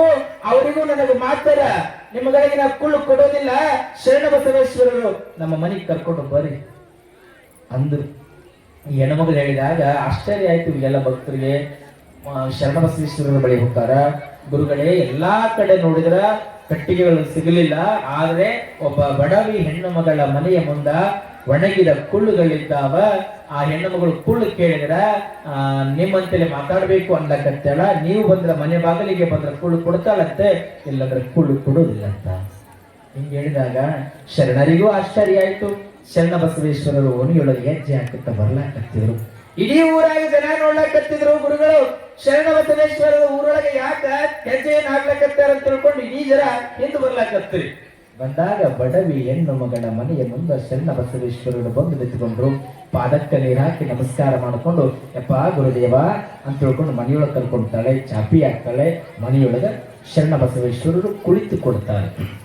ಕುಳಿತುಕೊಂಡಾಗ ಶರಣರಂತಾರ, ಯವ್ವ ನೋಡು, ದಾಸೋಹ ಮಳೆ ಬಹಳಷ್ಟು ಬಂದದ, ಕಟ್ಟಿಗೆಗಳಿಲ್ಲ, ದಾಸೋಹ ನಿಲ್ಲಕತ್ತಾರ, ನಿನ್ನ ಕುಳ್ಳುಗಳನ್ನ ಕೊಟ್ರೆ ದಾಸೋಹ ನಡೀತದ, ಇಲ್ಲಂದ್ರೆ ಇಲ್ಲ, ಕುಳ್ಳು ಕೊಡು ಅಂತಾರ ಶರಣ ಬಸವೇಶ್ವರರು. ಅವಾಗ ಆ ಹೆಣ್ಣು ಮಗಳಂತಾಳ, ಯಪ್ಪ ಕುಳ್ಳು ಕೇಳಕತ್ತಿ ಒಪ್ಕೊಡ್ತೀನಿ, 1000 ಕುಳ್ಳು ನನ್ನ ಬಳಿ ಇದಾವ, 1 ರೂಪಾಯಿ ಕೊಂಡು ಕೊಡ್ತೀನಿ ನಿನಗಂತಾಳ. ನೋಡ್ರಿ ಭಕ್ತಿ ಹೆಂಗದಲ್ಲಿ. ಯಪ್ಪ ನಾನು 1 ರೂಪಾಯಿ ಒಂದು ಕುಳ್ಳು ಕೊಡ್ತೀನಿ, 1000 ಕುಳ್ಳಿದಾವ, ಎಷ್ಟಾತ್ ರೊಕ್ಕ? 1000 ರೂಪಾಯಿ. ಹೆಣ್ಮಗಳಿಗೆ ಏನ್ ಬೇಕಾಗ್ಯದ? ಹೆಣ್ಮಗಳಿಗೆ ಏನ್ ಬೇಕಾಗ್ಯದ್ರಿ? 1000 ರೂಪಾಯಿ ಅಲ್ರಿ, 1000 ರೂಪಾಯಿ ಅಮೌಂಟ್ ಆಯ್ತು. ಗಂಡು ಮಗು ಬೇಕಾಗಿದೆ. 1000 ಕೊಟ್ರೆ ಗಂಡು ಮಗು, ಇಲ್ಲಂದ್ರೆ ಇಲ್ಲ ಅಂತ ಹೇಳ್ಯಾರ. ಅಂದು ಯಾವಾಗ 1000 ಆಯ್ತಲ್ಲ, ನೀನ್ 1000 ರೂಪಾಯಿ ಕೊಡೋದಿಲ್ಲ, ನಿನ್ನ ನಿಜವಾದ ಭಕ್ತಿಗೆ ನಾನು ಮೆಚ್ಚೀನಿ, 1000 ರೂಪಾಯಿ ಆದ್ರೆ ಆಗ್ಲಿ, ಆ ಕುಳ್ಳು ಕೊಡು, ನಿನಗೆ ಒಳ್ಳೇದಾಗ್ಲಿ ಅಂತ ತಿಳ್ಕೊಂಡು ಉತ್ತುತ್ತಿಗಳನ್ನ ಕೊಡ್ತಾರೆ ಶರಣ ಬಸವೇಶ್ವರರು. ಬರ ವರ್ಷದೊಳಗೆ ಗಂಡು ಮಗುವನ್ನ, ಆ ಜನ್ಮವನ್ನ ನಡೆಸ್ತಾಳೆ ಹೆಣ್ಣು ಮಗಳು. ನಿಜವಾದ ಭಕ್ತಿಯನ್ನ ಭಗವಂತನಿಗೆ ಅರ್ಪಣೆಯನ್ನ ಮಾಡಿದ್ರು. ಹೀಗೆ ನಿಜವಾದ ಭಕ್ತಿ ಅರ್ಪಣೆ ಆಯಿತು ಅಂತಂದ್ರೆ ಬೇಡಿದ್ದು ಬೇಕಾದ್ದು ಸಿಗ್ತದೆ ಅಂತಕ್ಕಂಥದ್ದು. ಇಲ್ಲಿ ನಾಗಲಿಂಗರ ಪಾದಕ್ಕೆ ಪಾದವನ್ನು ಹಿಡಿತಾರೆ. ಇದು ಗುರುವಿನ ಆಶೀರ್ವಾದ ಅಂತಕ್ಕಂಥದ್ದು ಬಹಳ ದೊಡ್ಡದು. ಇಲ್ಲಿ ನಾಗಲಿಂಗರು ಭಕ್ತರ ಮನದ ಇಂಗಿತವನ್ನು ಅರಿತುಕೊಂಡಿರ್ತಕ್ಕಂಥವ್ರು ವಿಚಾರ ಮಾಡ್ತಾರ. ಚಿಂತೆ ಮಾಡಬೇಡ್ರಿ, ಮಕ್ಕಳಿಲ್ಲ ಅಂತ ಕೊರಗೋದಲ್ಲ. ನಿಮ್ಗ ಈ ಹೆಣ್ಣುಗಳಿಗೆ ನಾಗಲಿಂಗರು 2 ಗುಂಜಿಗಳನ್ನು ಕೊಡ್ತಾರೆ. ನಾಗಲಿಂಗರು 2 ಗುಂಜಿಗಳನ್ನು ಕೊಡ್ತಾರೆ. ಮಗಳ, ಈ 2 ಗುಂಜಿಗಳನ್ನ ಸ್ವೀಕಾರವನ್ನ ಮಾಡು ಅಂತ ತಿಳ್ಕೊಂಡು ಹೇಳಿ ಆಶೀರ್ವಾದವನ್ನ ಮಾಡಿ ನಿಮ್ಗೆ ಮಕ್ಕಳಾಗ್ತಾವಂತ ತಿಳ್ಕೊಂಡು ಆಶೀರ್ವಾದ ಮಾಡಿ ಮುಂದೆ ಹೋಗ್ತಾರ. ಇವರು ವರ್ಷ ಕಳೆಯೋದ್ರೊಳಗ, ಸ್ವಲ್ಪ ವರ್ಷಗಳು ಕಳೆಯೋದ್ರೊಳಗ ಆ ಹೆಣ್ಣು ಮಗಳು 2 ಹೆಣ್ಣು ಮಕ್ಕಳನ್ನ ಎರಡು ಹೆಣ್ಣು ಮಕ್ಕಳಿಗೆ ಜನ್ಮವನ್ನು ನೀಡುತ್ತಾಳೆ, 2 ಗಂಡು ಮಕ್ಕಳಿಗೆ ಜನ್ಮವನ್ನು ನೀಡುತ್ತಾಳೆ. ಈಗ 4 ಮಕ್ಕಳನ್ನು ಅಜಾತನಾಗಲಿಂಗರು ಕೊಟ್ಟು ಆಶೀರ್ವಾದವನ್ನ ಮಾಡಿ ಹೋಗ್ತಾರ. ಹಿಂಗ ಅನಂತ ರೀತಿಯಿಂದ ಆ ಅಜಾತನಾಗಲಿಂಗರು ಭಕ್ತರನ್ನ ಉದ್ಧಾರವನ್ನ ಮಾಡುತ್ತಾ ಹೊರಟಿದ್ದಾರೆ. ಹಿಂಗೆ ಹೋಗುವಂತಹ ಸಂದರ್ಭದಲ್ಲಿ ಮತ್ತ ಒಂದು ಸಾರಿ ಬಸವಂತಪ್ಪನ ಮನೆಯೊಳಗ ನಾಗಲಿಂಗರು ಬಸವಂತಪ್ಪನಿಗೆ ಕೇಳ್ತಾರೆ, ಮತ್ತೆ ಮರಳಿ ಬಂದು, ನೋಡು ನನ್ನಲ್ಲಿ 12ನೇ ಬಂಗಾರ ಅದ. ನಾಗಲಿಂಗರು ಕೊಡ್ತಾರೆ, ನನ್ನಲ್ಲಿ 12ನೆಯ ಬಂಗಾರ ಅದ, ಆ ಬಂಗಾರ ನೀ ತೆಗೆದುಕೋ, ಆದ್ರ ನನಗೆ 6 ರೂಪಾಯಿ ಕೊಡು. ಅಂದ್ರೆ ಶರಣರಲ್ಲಿ ಯಾರಿಗೂ ತಿಳಿದಿಲ್ಲಲ್ಲ, ನನಗೆ 6 ರೂಪಾಯಿ ಕೊಡು ಅಂತಾರ. 6 ರೂಪಾಯಿ ಕೊಡು ಅಂದಾಗ ಆ ಬಸವಂತಪ್ಪನ ಬಳಿ 6 ರೂಪಾಯಿ ಇಲ್ಲ, ದುಡ್ಡಿಲ್ಲ. ಹಿಂದಿನ ಕಾಲದೊಳಗೆ ಬಹಳ ಕಷ್ಟ ರೀ. 6 ರೂಪಾಯಿ ಅಂದ್ರೆ ಅದೇನು ದೊಡ್ಡದಂತ ನಾವು ಅಂತೀವಿ. ಈ ಕಾಲದೊಳಗೆ ನಮಗೊಂದು ಕೋಟಿ ಆದ್ರೆ ಇವತ್ತಿನ ಕಾಲದೊಳಗೆ ಅದು ದೊಡ್ಡದಲ್ಲ. ನಾವು ಅಂದಿನ ಕಾಲದ ಕೇವಲ 6 ರೂಪಾಯಿ ಮನೆಯೊಳಗೆ ಇಲ್ಲ. ಆ ಬಸವಂತಪ್ಪ ಏನ್ ಮಾಡ್ತಾನಂದ್ರೆ ಹೊರಗೆ ಹೋಗಿ 6 ರೂಪಾಯಿ ಇಸ್ಕೊಂಡು ಬರ್ತಾನ. ನಾಗಲಿಂಗರಿಗೆ 6 ರೂಪಾಯಿಯನ್ನ ಕೊಡ್ತಾನ. ನಂತರದೊಳಗ ಅದು 12 ಏನಿತ್ತಲ್ಲ ಬಂಗಾರ, ಆ ಬಂಗಾರದ ಮೇಲೆ ನಾಣ್ಯಗಳ ಮೇಲೆ ನಾಣ್ಯವನ್ನು ಇಟ್ಟು ಒಂದು ಮೂರ್ತಿಯನ್ನ ಮಾಡೋದು ತಿಳ್ಕೊಂಡು ನಾಗಲಿಂಗರು ಹೇಳ್ತಾರ. ಅದೇ ಪ್ರಕಾರವಾಗಿ ಈತ ಮುಂದೊಂದು ಮೂರ್ತಿಯನ್ನ ಮಾಡುತ್ತಾನೆ. 12ನೆಯೊಳಗ ಮೂರ್ತಿ ಮಾಡಿ ಅದು ನೋಡಿದ ಬಳಿಕ ಮತ್ತೆ ಮರಳಿ ನಾಗಲಿಂಗರ ಮನೆಗೆ ಬರ್ತಾರೆ. ಅದು ಬಹಳ ಚೆನ್ನಾಗಿ ಕಾಣುತ್ತದೆ. ಇನ್ನು ಮುಂದೆ ನೀನು ಈ ಮೂರ್ತಿಯನ್ನ ಜಗಲಿಯ ಮೇಲಿಟ್ಟು ಪೂಜೆಯನ್ನ ಮಾಡುತ್ತಾ ಹೋಗಂತ ತಿಳ್ಕೊಂಡು ನಾಗಲಿಂಗರ ಆಶೀರ್ವಾದವನ್ನ ಮಾಡಿದ್ರೆ ಮುಂದೆ ಶ್ರೀಮಂತನಾಗಿ ಬದುಕನ್ನ ಕಟ್ಟಿಕೊಳ್ಳುತ್ತಾನೆ. ಇದು ನಾಗಲಿಂಗರ ಕೃಪಾಶೀರ್ವಾದ. ಇದರ ಮನೆಗೆ ಏನು ಸಿಕ್ತು? ಮಕ್ಕಳು ಸಿಕ್ತು, ಮೊಮ್ಮಕ್ಕಳು ಸಿಕ್ತು, ಇದೆಲ್ಲ ಸಿಕ್ತು. ಅದಕ್ಕೆ ಮಕ್ಕಳು ಹೆಂಗಿರ್ಬೇಕಂತಂದ್ರೆ ಮನೆಯೊಳಗೆ ಬಂಜೆಯಿಂದಾದ್ರೂ ಮನೆಯೊಳಗೆ ಸಮಾಜ ಅಲ್ಲ ಕಟ್ಟಿದ್ರೆ ಕಷ್ಟ ಇರ್ತದ. ಅಂತ ಬಂಜೆಯ ನೋವನ್ನ ಆ ಮನೆಯೊಳಗ ಅನ್ನಿಸಿಕೊಂಡಿದ್ರು. ಆ ಬಂಜೆಯ ನೋವನ್ನ ದೂರ ಮಾಡಿದಾತ ನಮ್ಮ ಅಜಾತನ ನಾಗಲಿಂಗರು ಮತ್ತು ಮನೆಗೆ ಸಂಪತ್ತನ್ನ ಕೊಟ್ಟಿರ್ತಕ್ಕಂಥವರು. ಬಂಜೆಯ ನೋವು ಹೇಗಿರ್ತದಲ್ಲ ಅದಕ್ಕೆ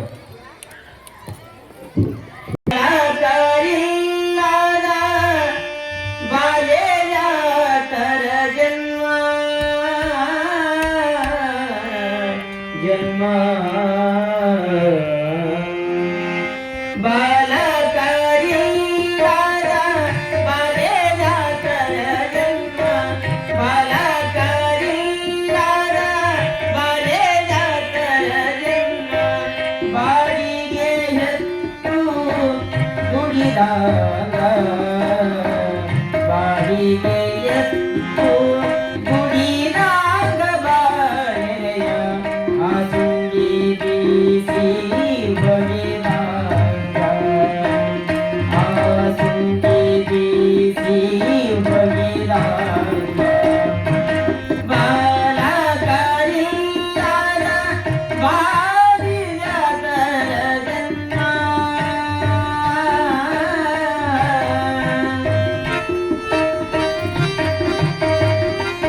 ಅಮ್ಮ ಅಂದಾಗ ನನ್ನ ಹೆಣ್ಣತನ ಸಾರ್ಥಕ ಆಯಿತು ಅಂತಾಳೆ. ಹೆಣ್ಣಿಗೆ ಅಷ್ಟೇ ಬೇಕು, ಯಾವ ಸಂಪತ್ತು ಬೇಕಾಗಿಲ್ಲ, ಏನೂ ಬೇಕಾಗಿಲ್ಲ ಅಂತಕ್ಕಂಥದ್ದು. ಆ ಹೆಣ್ಣಿನ ಜೀವನದೊಳಗೆ ಇಷ್ಟಿದ್ದು ಬಿಟ್ಟರೆ ಆನಂದವಾಗಿರ್ತಾಳೆ ಹೆಣ್ಣು.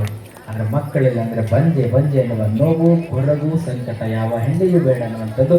ಅಂತ ಸಂಕಟವನ್ನು ದೂರ ಮಾಡಿದಾಗ ನಮ್ಮ ಅಜಾತನಾಥ್ ನಾಗಲಿಂಗರಂತಕ್ಕಂಥದ್ದು ಯಾರಿಗೆ ಶಿವರುದ್ರಪ್ಪನಿಗೆ ಕುಟುಂಬಕ್ಕೆ ಮಕ್ಕಳ ಭಾಗ್ಯವನ್ನು ಕೊಟ್ಟು ಕರುಣಿಸಿದ. ಹಿಂಗ ನಾಗಲಿಂಗರು ಅನಂತ ರೀತಿಯ ಪವಾಡಗಳನ್ನು ಮಾಡುತ್ತಾ ಇಡೀ ಜಗತ್ತಿನೊಳಗ ಅವರ ಹೆಸರು ಪಸರಿಸಿದ ಒಬ್ಬ ಮಹಾತ್ಮ ಶಿವಯೋಗಿ ವಾಕ್ಷಿದ್ದಿ ಮಹಾಮಹಿಮ ಪವಾಡ ಪುರುಷ ಅಂತ ಜಗತ್ತು ಗುಣಗಾನವನ್ನ ಮಾಡ್ತಾ ಇದೆ. ಹೀಗಿರುವಂತಹ ಸಂದರ್ಭದೊಳಗ ಕಲಾದಿಗೆ ಅನ್ನುವಂತ ಊರುಗಳು, ಸುತ್ತಮುತ್ತ ಇರ್ತಕ್ಕಂಥ ಊರುಗಳು ಆಂಗ್ಲರು ತಮ್ಮ ವಶಕ್ಕೆ ಪಡೆದುಕೊಂಡಿರ್ತಾರೆ. ಆಂಗ್ಲರು ತಮ್ಮ ವಶಕ್ಕೆ ಪಡೆದುಕೊಂಡಿರುವಂತಹ ಸಂದರ್ಭದೊಳಗ ಇಲ್ಲಿ ಏನಾಗಿತ್ತು ಅಂತಂದ್ರ ಮುಂದ ನಾಗಲಿಂಗರಿಗೆ ಒಂದು ಪಾಠವನ್ನ ಕಲಿಸೋಣ ಅಂತ ಹೇಳ್ತಾರೆ ಆಂಗ್ಲರು. ನಾಗಲಿಂಗರಿಗೆ ಒಂದು ಪಾಠವನ್ನ ಕಲಿಸೋಣ ಅಂತ ತಿಳಿದ್ರು ಆಂಗ್ಲರು. ತಿಳಿದು ಏನ್ ಮಾಡ್ತಾರೆ ಅಂದ್ರ ನಾಗಲಿಂಗರನ್ನ ನಮ್ಮ ಔತಣದ ಊಟಕ್ಕೆ ನಾವು ಕರೆದುಕೊಂಡು ಬರೋಣ, ಚಲೋ ಚೆನ್ನಾಗಿರ್ತಕ್ಕಂಥ ಊಟ ಮಾಡಿಸೋಣ ಅಂತ ತಿಳ್ಕೊಂಡು ನಾಗಲಿಂಗರನ್ನ ಕರೆದಕ್ಕೆ ಹೋಗ್ತಾರ. ಅಂದ್ರ ಏನಾದ್ರು ತೊಂದರೆ ಮಾಡೋದಕ್ಕೆ ಆಂಗ್ಲರು ಮಾಡುವಂತದ್ದು ತಮ್ಮ ಕೆಟ್ಟ ಉಪಾಯವನ್ನಿಟ್ಟುಕೊಂಡು ನಾಗಲಿಂಗರನ್ನ ಊಟಕ್ಕೆ ಕರೆದ್ರು. ನಾಗಲಿಂಗರು ಮೊದಲೇ ದಿವ್ಯ ಜ್ಞಾನ ದೃಷ್ಟಿಯುಳ್ಳವರು. ಆ ನಾಗಲಿಂಗರು ದಿವ್ಯ ಜ್ಞಾನ ದೃಷ್ಟಿಯುಳ್ಳವರು. ಇಲ್ಲಿ ಏನಾಯ್ತು ಅಂತಂದ್ರ ಆಯ್ತು ಅಂತ ಹೇಳ್ಕೊಂಡು ಒಪ್ಪಿಗೆ ಕೊಟ್ಟರು. ಊಟಕ್ಕೆ ಬರ್ತೀವಿ ಅಂತಾರೆ ಆಂಗ್ಲರಿಗೆ. ಊಟಕ್ಕೆ ಬರ್ತೀವಿ ಅಂತ ಹೇಳಿದ ಬಳಿಕ ಆಂಗ್ಲರು ತಮ್ಮ ಸೇವಕರನ್ನ ಕಳಿಸಿಕೊಡ್ತಾರೆ ನಾಗಲಿಂಗರನ್ನ ಕರೆಯುವುದಕ್ಕಾಗಿ. ನಾಗಲಿಂಗರು ಇಲ್ಲಿ ಆಂಗ್ಲರ ಬಳಿ ಊಟಕ್ಕೆ ಬಂದ್ರು. ಒಂದು ತಮ್ಮದೇ ಆಗಿರುವಂತ ಟೇಬಲಿನ ಮೇಲೆ ಊಟಕ್ಕೆ ಸಿದ್ಧತೆಯನ್ನ ಮಾಡಿ ಅದರ ಮೇಲೆ ಒಂದು ವಸ್ತ್ರವನ್ನ ಮುಚ್ಚುತ್ತಾರೆ ನಾಗಲಿಂಗರು. ಆಂಗ್ಲರು ಆ ಊಟಕ್ಕೆ ರೆಡಿ ಮಾಡಿದ್ರಲ್ಲ, ಎಲ್ಲ ರೆಡಿ ಆಗಬೇಕು, ಮ್ಯಾಲೆ ಮುಚ್ಚುತ್ತಾರ. ನಾಗಲಿಂಗರು ಅಲ್ಲಿ ಒಳಗೆ ಕುಳಿತುಕೊಂಡಿರ್ತಾರ. ತಮ್ಮದೇ ಆಗಿರ್ತಕ್ಕಂಥ ಒಂದು ಕಬ್ಬಿಣದ ಪಾತ್ರೆಯನ್ನು ಏನಾದ್ರು ದೊಡ್ಡದು ಕೊಡ್ರಂತ. ಅವರು ಕಬ್ಬಿಣದ್ದು ಅಂದ್ರ ಕಬ್ಬಿಣದ ಪುಟ್ಟಿ ಅಂತೀವಲ್ಲ, ಒಂದು ಕಬ್ಬಿಣದ ಪುಟ್ಟಿಯನ್ನು ಕೊಡ್ರಿ ಅಂತ ತಿಳ್ಕೊಂಡು ನಾಗಲಿಂಗರು ಕೇಳ್ತಾರ. ಆ ನಾಗಲಿಂಗರು ಏನ್ ಮಾಡ್ತಾರ ಅಂದ್ರ ಸೀಸಗಳು ಇರ್ತದಲ್ಲ, ಆ ಸೀಸಗಳನ್ನ ತೆಗೆದುಕೊಂಡು ಪುಡಿ ಮಾಡ್ತಾರೆ ನಾಗಲಿಂಗರು. ಇವ್ರ ಮುಂದೆನೆ ಆಂಗ್ಲರ ಮುಂದೆ ಸೀಸಗಳನ್ನ ಪುಡಿ ಪುಡಿ ಮಾಡ್ತಾರ. ಯಾವಾಗ ಸೀಸಗಳನ್ನ ಪುಡಿ ಪುಡಿಯನ್ನ ಮಾಡುವಂತ ಸಂದರ್ಭದಲ್ಲಿ ಹಂಗಾರ ಯಾಕ್ರಿಪ್ಪ ಹಿಂಗೆಲ್ಲ ಮಾಡ್ಲಕತ್ತೀರಿ, ಮತ್ತ ನಮ್ಮ ಊಟನು ನೀವು ಮಾಡಬೇಕಲ್ಲ ಅಂತಾರ ನಮ್ಮ ನಾಗಲಿಂಗರು. ಪುಡಿ ಮಾಡಿದ್ರು ರಸ ಮಾಡ್ತಾರ, ಅದು ಗ್ಲಾಸ್ಗಳನ್ನ ಯಾವಾಗ ರಸ ಆದ ಬಳಿಕ ನಮ್ಮ ಊಟ ಮಾಡ್ರಿ ನೀವು ಅಂದಾಗ ತಪ್ಪಾಯ್ತು ಅಂತ ನಾಗಲಿಂಗರ ಪಾದಕ್ಕೆ ಬಿಡ್ತಾರ. ಊಟ ಮಾಡೋದಿಲ್ಲ, ಹಂಗಂದ್ರೆ ನಮ್ಮ ಊಟ ಮಾಡ್ರಿ ತಿಳ್ಕೊಂಡು ಆಂಗ್ಲರ್ ಕರೀತಾರ. ನಮ್ಮ ಊಟ ನೀವು ಮಾಡೋದಿಲ್ಲ ಅಂತ ಬಳಿಕ ಮತ್ತೆ ಯಾಕಂತ ತಿಳ್ಕೊಂಡು ಸೀಸಗಳಿಂದ ಕರಗಿಸಿದ್ರಲ್ಲ ನಾಗಲಿಂಗರು, ಘಟ್ಟನೆ ನಾಗಲಿಂಗರು ಕುಡಿದು ಬಿಡ್ತಾರೆ. ಯಾವಾಗ ಕುಡಿದ್ರು ನಮ್ಮ ಊಟ ಆಯ್ತು, ನಿಮ್ಮ ಊಟ ಹೆಂಗದ ನೋಡೋ ನಡಿ ಅಂತ ತಿಳ್ಕೊಂಡು ನಾಗಲಿಂಗರು ಮುಂದೆ ಬಂದು ನೋಡುತ್ತಾರೆ. ಇಲ್ಲೇನು ಊಟ ಮಾಡಿದ್ರಲ್ಲ ಮೋಸದ ತೊಂದರೆಯನ್ನು ಮಾಡೋದಕ್ಕಾಗಿ ನಾಗಲಿಂಗರಿಗೆ ಆ ವಸ್ತ್ರವನ್ನ ತೆಗೆದು ನೋಡಿದ್ರೆ ಆ ಪ್ಲೇಟಿನೊಳಗ ತುಂಬಿದ ಚೆನ್ನಾಗಿರ್ತಕ್ಕಂಥ ಹೂಗಳು ತುಂಬಿಕೊಂಡಾವೆ. ಇದು ನಾಗಲಿಂಗರ ಮಾಡಿರ್ತಕ್ಕಂಥ ಲೀಲ. ಆಂಗ್ಲರ್ ಅವಾಗ ಆಶ್ಚರ್ಯ ಆಯ್ತು, ಏನೋ ನಾವು ಆ ನಾಗಲಿಂಗರಿಗೆ ಮೋಸ ಮಾಡ್ಲಿಕ್ಕೆ ಹೋದಿವಿ, ಆದ್ರೆ ಆ ಮಹಿಮಾ ಪವಾಡ ಪುರುಷನ ಮುಂದೆ ನಮ್ಮದೇನು ನಡೀತದೆ ಅಂತ ಹೇಳ್ಕೊಂಡು ಪಾದಕ್ಕೆ ಬಿದ್ದು ನಮಸ್ಕಾರವನ್ನ ಮಾಡ್ತಾರೆ. ತಪ್ಪಾಯಿತು ಎಂದು ಹಿಂಗ ಅನಂತ ರೀತಿಯಿಂದ ಪವಾಡಗಳನ್ನ ಮಾಡ್ತಾರೆ. ನಾಳೆ ದಿನ ನಾಗಲಿಂಗರು ಏನ್ ಮಾಡ್ತಾರೆ ಅಂತಂದ್ರೆ ಮುಂದೆ ನಾನು ಶಿವನ ಪಾದವನ್ನ ಸೇರುವಂತ ಸೂಚನೆಗಳನ್ನ ಕೊಡ್ತಾರೆ. ಈಗ ಸಮಯಕ್ಕೆ ಸೇರ್ತೀನಿ ಅನ್ನುವಂತ ಮಾತನ್ನ ಹೇಳ್ತಾರೆ. ಇಲ್ಲಿ ನಮ್ಗ ಅನಂತ ರೀತಿಯಿಂದ ದಾರಿಗಳಿದ್ದಾವೆ. ನಾಗಲಿಂಗರ ವಿಚಾರಧಾರೆನೇ ಬೇರೆ. ಹೆಂಗಿತ್ತು ನಮ್ಮ ಲೌಕಿಕರ ವಿಚಾರಧಾರೆಗಳು ಹೆಂಗಿರ್ತದೆ ಅಂತಂದ್ರೆ, ಇಲ್ಲಿ ಮನೆಗೆ ಹೊಸದಾಗಿ ಸೊಸಿ ಬಂದಿಲ್ಲ ಅಂತಾರೆ ಹೇಳಿ ಕೈ ಬಿಟ್ಬಿಡ್ತೀನಿ. ಕೊನೆಗೆ ಮನೆಗೆ ಹೊಸದಾಗಿ ಸೊಸಿ ಬರುವಂತ ಸಂದರ್ಭದಲ್ಲಿ ಅತ್ತಿ ಏನ್ ಮಾಡಿಲ್ಲ ಅಂತ ಮನೆ ತುಂಬಿಸ್ಕೊಳ್ರಿ. ಮನೆ ತುಂಬಿಸಿಕೊಳ್ಳುವಂತ ಸಂದರ್ಭದಲ್ಲಿ ಅತ್ತಿ ಹೊರಗಿರ್ತಳ್ರಿ. ನೋಡ್ರಿ ಸೊಸಿ ಈ ಕೈ ನೋಡ್ರಿ ಬಾಚ್ ಅಂತ ಹೇಳಿ ಬಿಟ್ಟು ಬಿಡ್ತೇನೆ. ನೀನು ಮನೆಯೊಳಗ ಸೇರಿ ಒತ್ತು ಬರ್ಬೇಕಾದ್ರ ನಮ್ಮ ಮನೆಯೊಳಗ ಕರದ ಐಟಮ್ ಏನು ಮಾಡಂಗಿಲ್ಲ, ಏನ್ರಿ ಮಿರ್ಚಿ ಹಾಕಂಗಿಲ್ಲ, ಹೋಳಿಗೆ ಮಾಡಂಗಿಲ್ಲ, ಕರಿಗಡಬು ಮಾಡಂಗಿಲ್ಲ, ಎಣ್ಣೆ ಪದಾರ್ಥ ಏನೇನಿದ್ದಾವ ಯಾವುದೂ ಮಾಡೋದಿಲ್ಲ. ಹಂಗಿದ್ರು ಒಳಗ ಬಾ, ಇಲ್ಲಾಂದ್ರೆ ನಿನ್ ಮನೆ ನಡಿ. ಇನ್ನೇ ಪ್ರಾರಂಭರಿ ಮನೆಯೊಳಗೆ ತುಂಬಿಸೋಳಕ್ ಹಚ್ಚಾಡ್ರಿ, ಕರದ ಐಟಮ್ ಏನೂ ಮಾಡಂಗಿಲ್ಲ ಅಂತ ಹೇಳಿದ್ರು. ಆಯ್ತು ಅಂದ್ರು. ಬಹಳ ಒಳ್ಳೆ ಹೆಣ್ಮಗಳಿದ್ರು, ಯಾವುದು ಕರದ ಐಟಮ್ ಮಾಡೋದಿಲ್ಲ ತಿಳ್ಕೊಂಡು ಮನೆಗೆ ಒಪ್ಪಿಕೊಂಡು ಮನೆಯೊಳಗ ಗಂಡನ ಮನೆಗೆ ಹೋದ್ರಿ. ಆ ಜೀವನ ಮಾಡ್ಲಕತ್ತಿದ್ರೆ ಒಂದು 5-6 ವರ್ಷ ಆಗಿತ್ತು. ಆಕೆ ಏನ್ ಮಾಡ್ತಿದ್ರು ಅಂದ್ರೆ ತವ್ರ ಮನೆಗೆ ಹೋದಾಗ ಮಿರ್ಚಿ ವಡ ಏನ್ ಬೇಕು ತವ್ರ ಮನೆಗೆ ತಿಂದು ಬರ್ತಿದ್ರಿ. ಗಂಡನ ಮನೆಗೆ ಏನಿದ್ದಿಲ್ಲ. ಆಕಿ ಇನ್ನ ತಮ್ಮ ಇದ್ದ, ಅವನು ಒಂದಿಷ್ಟು ಮದುವೆ ವಯಸ್ಸಿಗೆ ಬಂದ, ಅವನಿಗೂ ಮದುವೆ ಮಾಡ್ತಾಳ್ರಿ. ಮದುವೆ ಆಯ್ತು. ಮತ್ತೆ ಎಣ್ಣೆ ಹುಡುಗಿ ಒಂದಿಷ್ಟು SSLC ಫೇಲ್ ಆಗಿತ್ತು, ಅದ್ರ ಬೆರಿತಿತ್ತ ಹುಡುಗಿ ಕರ್ಕೊಂಡ್ ಬಂದ್ಬಿಟ್ಟು ಬಾಗಿಲು ಬಂದ್ ನಿಂತು ಸೇಮ್ ಹೆಂಗಂದ್ರ ಮನೆಯೊಳಗೆ ಕಾಲಿಡಬೇಕಾದ್ರೆ ಕರಿಗೇಡು ಮಾಡಂಗಿಲ್ಲ, ಹೋಳಿಗೆ ಮಾಡಂಗಿಲ್ಲ, ಮಿರ್ಚಿ ಹಾಕಂಗಿಲ್ಲ, ಏನ್ ಎಣ್ಣೆ ಐಟಮ್ ಏನು ಮಾಡೋದಿಲ್ಲ. ಹಂಗಿದ್ರೆ ಮನೆಯೊಳಗ ಇಲ್ಲಾಂದ್ರೆ ಹೊರಗೆ ನಡೆಯೋದು. ಸಣ್ಣ ಸಸಿ ಮೊದಲೇ ಬೆರಿಕಿ ಸಸಿ ಈ ಸದ್ಯ ಅಂತಿನ ಗೊತ್ತದೆ. ಒಳಗೆ ಬಂದ್ಮೇಲೆ ಆಟ ಆಡಿಸೋದೇನೆ ಅಂದ್ರೆ ಸಣ್ಣ ಸಸಿ ಒಳಗೆ ಹೋದ್ರಿ. ದೊಡ್ಡ ಸಸಿ ಬಹಳ ನಿಧಾನ ಇದ್ರು, ಶಾಂತಿ ಇದ್ರು, ಚಲೋ ಇತ್ತು. ಒಳಗೆ ಹೋದ್ರಿ. ಒಂದ್ 6 ತಿಂಗಳು ಸುಮ್ಮಿದ್ರಿ. 7ನೇ ತಿಂಗಳು ಪ್ರಾರಂಭ ಆಗ್ತ ನೋಡ್ರಿ. ಅಕ್ಕಗೆ ಹೇಳ್ತಿದ್ರು, ಅಕ್ಕ ಹಿಂಗ ಕೆಲಸ ಆಗೋದಿಲ್ಲ, ನಾ ಹೇಳಿದ್ರೆ ನೀ ಕೇಳು, ಇಲ್ಲಾಂದ್ರೆ ನಾನ್ ನಿಂತ್ಕೊಂಡು ಬರ್ತೀನಿ ಅವತ್ತು ಸಸಿ. ಅಕ್ಕಿ ಅಂತಿದ್ರು, ಗಂಡನ ಮನೆ ಬಿಟ್ರ ನನ್ ತವ್ರ ಮನೆಗೆ ಕೂತ್ರ ನನ್ ನೋಡೋರು ಯಾರಿಲ್ಲ, ನನಗ ಒಂದಿಷ್ಟು ಊಟ ಕೊಡೋರು ಯಾರಿಲ್ಲ, ಬಡಿಲಿ ಗಂಡನ ಮನೆಯೊಳಗೆ ಚುರೋದಿನಿ ಯವ್ವ, ಹೆಂಗಾರ ಮತ್ ನನ್ನ ತವ್ರ ಮನೆಗೆ ಕಳಿಸ್ಬೇಡ ಅಂತ ಭಯರಿ. ಯಾರಿಗೆ ತಂಗಿ ಹೇಳ್ತಿದ್ರು, ನೀ ಏನಾದ್ರೂ ಹಿಂಗ ಮಾತಾಡ್ಲಕತ್ತಿದಂದ್ರ ಹೋಳಿಗಿಲ್ಲ, ಕರಿಗಡಬಿಲ್ಲ, ಮಿರ್ಚಿಲ್ಲ, ಸೊಮ್ಮಿರ್ ನಾ ಹೇಳ್ದಂಗೆ ಕೇಳಿದ್ರೆ ಈ ಮನೆಗೆ ಉಳಿತಿ, ಇಲ್ಲಂದ್ರೆ ನಾ ಕಳಿಸಿಬಿಡ್ತೀನಿ ನೋಡೋದಂಗ. ಯಾರೇ ಸಣ್ಣ ಸುಸ್ಸರಿ ಹಿಂಗ್ ಚಿಂತಿತ್ತಲ್ಲ. ಅತ್ತಿ ಏನು ಮಾಡಿದ್ರು, ದಿನಾ ಕರೆಕ್ಟ್ ಮನೆಯಾಗಿರುವಂತ ಮಗಳು ಒಂದಿನ ನಾನು ಮದುವೆಗೆ ಹೋಗಿ ಬರ್ತೀನಿ, ರಾತ್ರಿ 9 ಗಂಟೆಗೆ ಬರ್ತೀನಿ ಅಂತ ಹೇಳಿ ಅಂದಾಗೆ ಅಕ್ಕ ತಂಗಿಯರಿಗೆ ಅಕ್ಕ ಖುಷಿ ಆಯ್ತು. ಅಕ್ಕ ಖುಷಿಯಾಗಲಿ, ತಂಗಿ ಖುಷಿಯಾಗಲಿ. ಅತ್ತಿ ಬೇಗ ಹೊರಡ, ಬಸ್ ಬರ್ತದ 5 ಬೆಳಿಗ್ಗೆ. 5 ಬಸ್ಸಿಗೆ ಅತ್ತಿನ ಕಳಿಸಿದ್ರಿ. ಅತ್ತಿ ಹೋದ್ರಲ್ರಿ 6 ಗಂಟೆಗೆ. ಸಣ್ಣ ತಂಗಿದ್ಲಲ್ಲ ಮನ್ಯಾಗ ಒಂದಿಷ್ಟು ರಾಗಿ ಇದ್ವಿ. ಅಕ್ಕ ರಾಗಿ ಅಂಗಡಿಗೆ ಹೋಗಿ ಅಂಗಡಿ ಕಳಿಸಿದ್ರಿ. ಮಾರೇ ಬಿಟ್ರೆ 1 ಚೀಲ ರಾಗಿ ರೀ. ಅಂಗಡಿಗೆ ಮಾರಾಟ ಮಾಡಿ ಏನ್ ಮಾಡಿದ್ರು ಅಂದ್ರ ಹೋಳಿಗೆ ಮಾಡೋಣ, ಮಿರ್ಚಿ ಮಾಡೋಣ, ಬಜಿ ಮಾಡೋಣ, ಏನೇನ್ ಐಟಮ್ ಬೇಕು ಎಲ್ಲ ತೊಂಬ. ತಂಗ್ಯವ್ವ ಅಕ್ಕಿ ಗೊತ್ತಾದ್ರೆ ಹೊಡಿತಾಳ, ಮನೆ ಬಿಟ್ಟು ಕಳಿಸ್ತಾಳ, ಇದು ನನ್ನಿಂದ ಆಗಲ್ಲ. ನೀನೇನಾದ್ರು ನಾಯಿ ಹಿಡಂಗೆ ಕೇಳಿಲ್ಲ ಅಂದ್ರೆ ಈಗ ನಾ ಹೊಡಿತೀನಿ ನೋಡಿ, ಕುತ್ತಿಸಿ ಸಾಯ್ತಿ ನೋಡೋದು. ಇಲ್ಲಿ ಬಿಟ್ಟು ಹೋದ್ರ ಅತ್ತಿ ಹೊಡಿತಾಳ, ಇಲ್ಲಿ ಏನಕ್ಕೆ ಮಾತು ಕೇಳಿಲ್ಲ ಅಂದ್ರೆ ತಂಗಿ ಹೊಡಿತಾಳ. ಹೆಂಗ್ ಮಾಡ್ಬೇಕ್ರಿ ನೋಡ ಅಂತರಿಸಿಗೆ ಬಿದ್ದದ ಪಾಪ. ಅಕ್ಕ ಒಳ್ಳೆ ಹುಡುಗಿ ಇತ್ತು, ಅದೇನ್ ಮಾಡ್ತು, ತಂಗಿ ಹೇಳಿದ್ರೆ ರಾಗಿ ಹೊತ್ಕೊಂಡು ಹೋದಳು. ಏನ್ ಕರಿಗೇಡು ಮಾಡಕ್ ಏನ್ ಬೇಕು ಎಲ್ಲ ತಗೊಂಬಂದ್ರಿ. ಮತ್ತೆ ಒಂದಿಷ್ಟು ಎಣ್ಣೆ ಪದಾರ್ಥ ಮಿರ್ಚಿಗೆಲ್ಲ ತಗೊಂಡ್ಬಂದ್ಲು. ಮನೆಯೊಳಗೆ ಏನ್ ಮಾಡಿದ್ರು, ರೆಡಿ ಮಾಡಿದ್ರು. ಅವ್ರ ಮನೆಗೆ ಊಟ ಏನಂತಂದ್ರೆ ಸಂತಿ ಅನ್ನ ಸಾರು ಬಿಟ್ಟರೆ ಮನೆಯೊಳಗೆ ಏನಿದೆ. ಗಂಡಂದ್ರೆ ಹೊಲಕ್ಕೆ ಹೋದವ್ರು ಒಮ್ಮಿಗೆ 6-7 ಗಂಟೆ ಹೊಲಕ್ಕೆ ಬರ್ತಿದ್ರು. ಮಧ್ಯಾಹ್ನ 1 ಹೊಡಿತಲ್ಲ, ಅವ ಗಂಡಂದ್ರಿಗೆ ಬುದ್ಧಿ ಕಳಿಸ್ಬೇಕಲ್ಲ.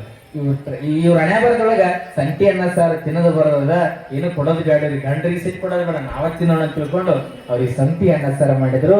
ಸಂಟಿ ಅನ್ನ ಸಾರ್ ಕೊಟ್ಟು ಬಂದು ಉಣಾಮನ್ನದ್ರಾಗ ಏನಾಯ್ತು, ಹೊಲಕ್ ಹೋದ್ರಿ. ಆ ಗಂಡ ಏನ್ ಮಾಡಿಬಿಟ್ಟ, ಹೊಲದಾಗ ಕೆಲಸ ಹಚ್ಚಿಬಿಟ್ಟ. ಎಲ್ಲ ಕರಿಗಡೆ ರೆಡಿ ಆಗ್ಯಾವ್ರಿ, ಎಲ್ಲ ಮಿರ್ಚಿ ರೆಡಿ ಆಗ್ಯದ, ಎಲ್ಲ ಅಡಿಗೆ ರೆಡಿ ಆಗ್ಯದ. ಗಂಡ ಏನ್ ಮಾಡದ, ಒಂದೆರಡು ತಾಸು ಕೆಲಸದ ಅಕ್ಕ ತಂಗಿರ ಕೆಲಸ ಮಾಡ್ಕೊಂಡು ಮನೆಗೆ ಹೋದ್ರಿ. ಮತ್ ಗಂಡ ಮತ್ತೆ ಕೇಳ್ಬೇಕಾರೆ ಬಾಯೊಳಗೆ ನೀರು ಬರಾಕತ್ತವ, ನಿಮಗೂ ಬರಾಕತ್ತವನ್ರಿ, ಹೋಳಿಗೆ ನಡೆದಲ್ಲಿ. ಹಾಗೆ ಏನ್ ಮಾಡಿದ್ರು, 5-6 ಹೊಡಿದ್ರು ಅಲ್ಲಿಗೆ. 6 ಹೊಡೆದಾಗ ಅತ್ತಿ ಬರೋ ಸಮಯ ಆಯ್ತ. ಸಂತ ಎತ್ತಿನವರಿಗೆ ಗಂಡ ಆಯ್ತು ಮನೆಗೆ ಹೋಗಿ ಸಮಯ ಆಗ್ಯದ, ಮನೆಗೆ ದೀಪ ಹಚ್ಚಿದೆ ಅಂತ ಗಂಡ ಕಳಿಸಿದ. ಇಬ್ರು ಬಂದ್ರು, ಅಕ್ಕ ತಂಗಿರ್ಬೋದು.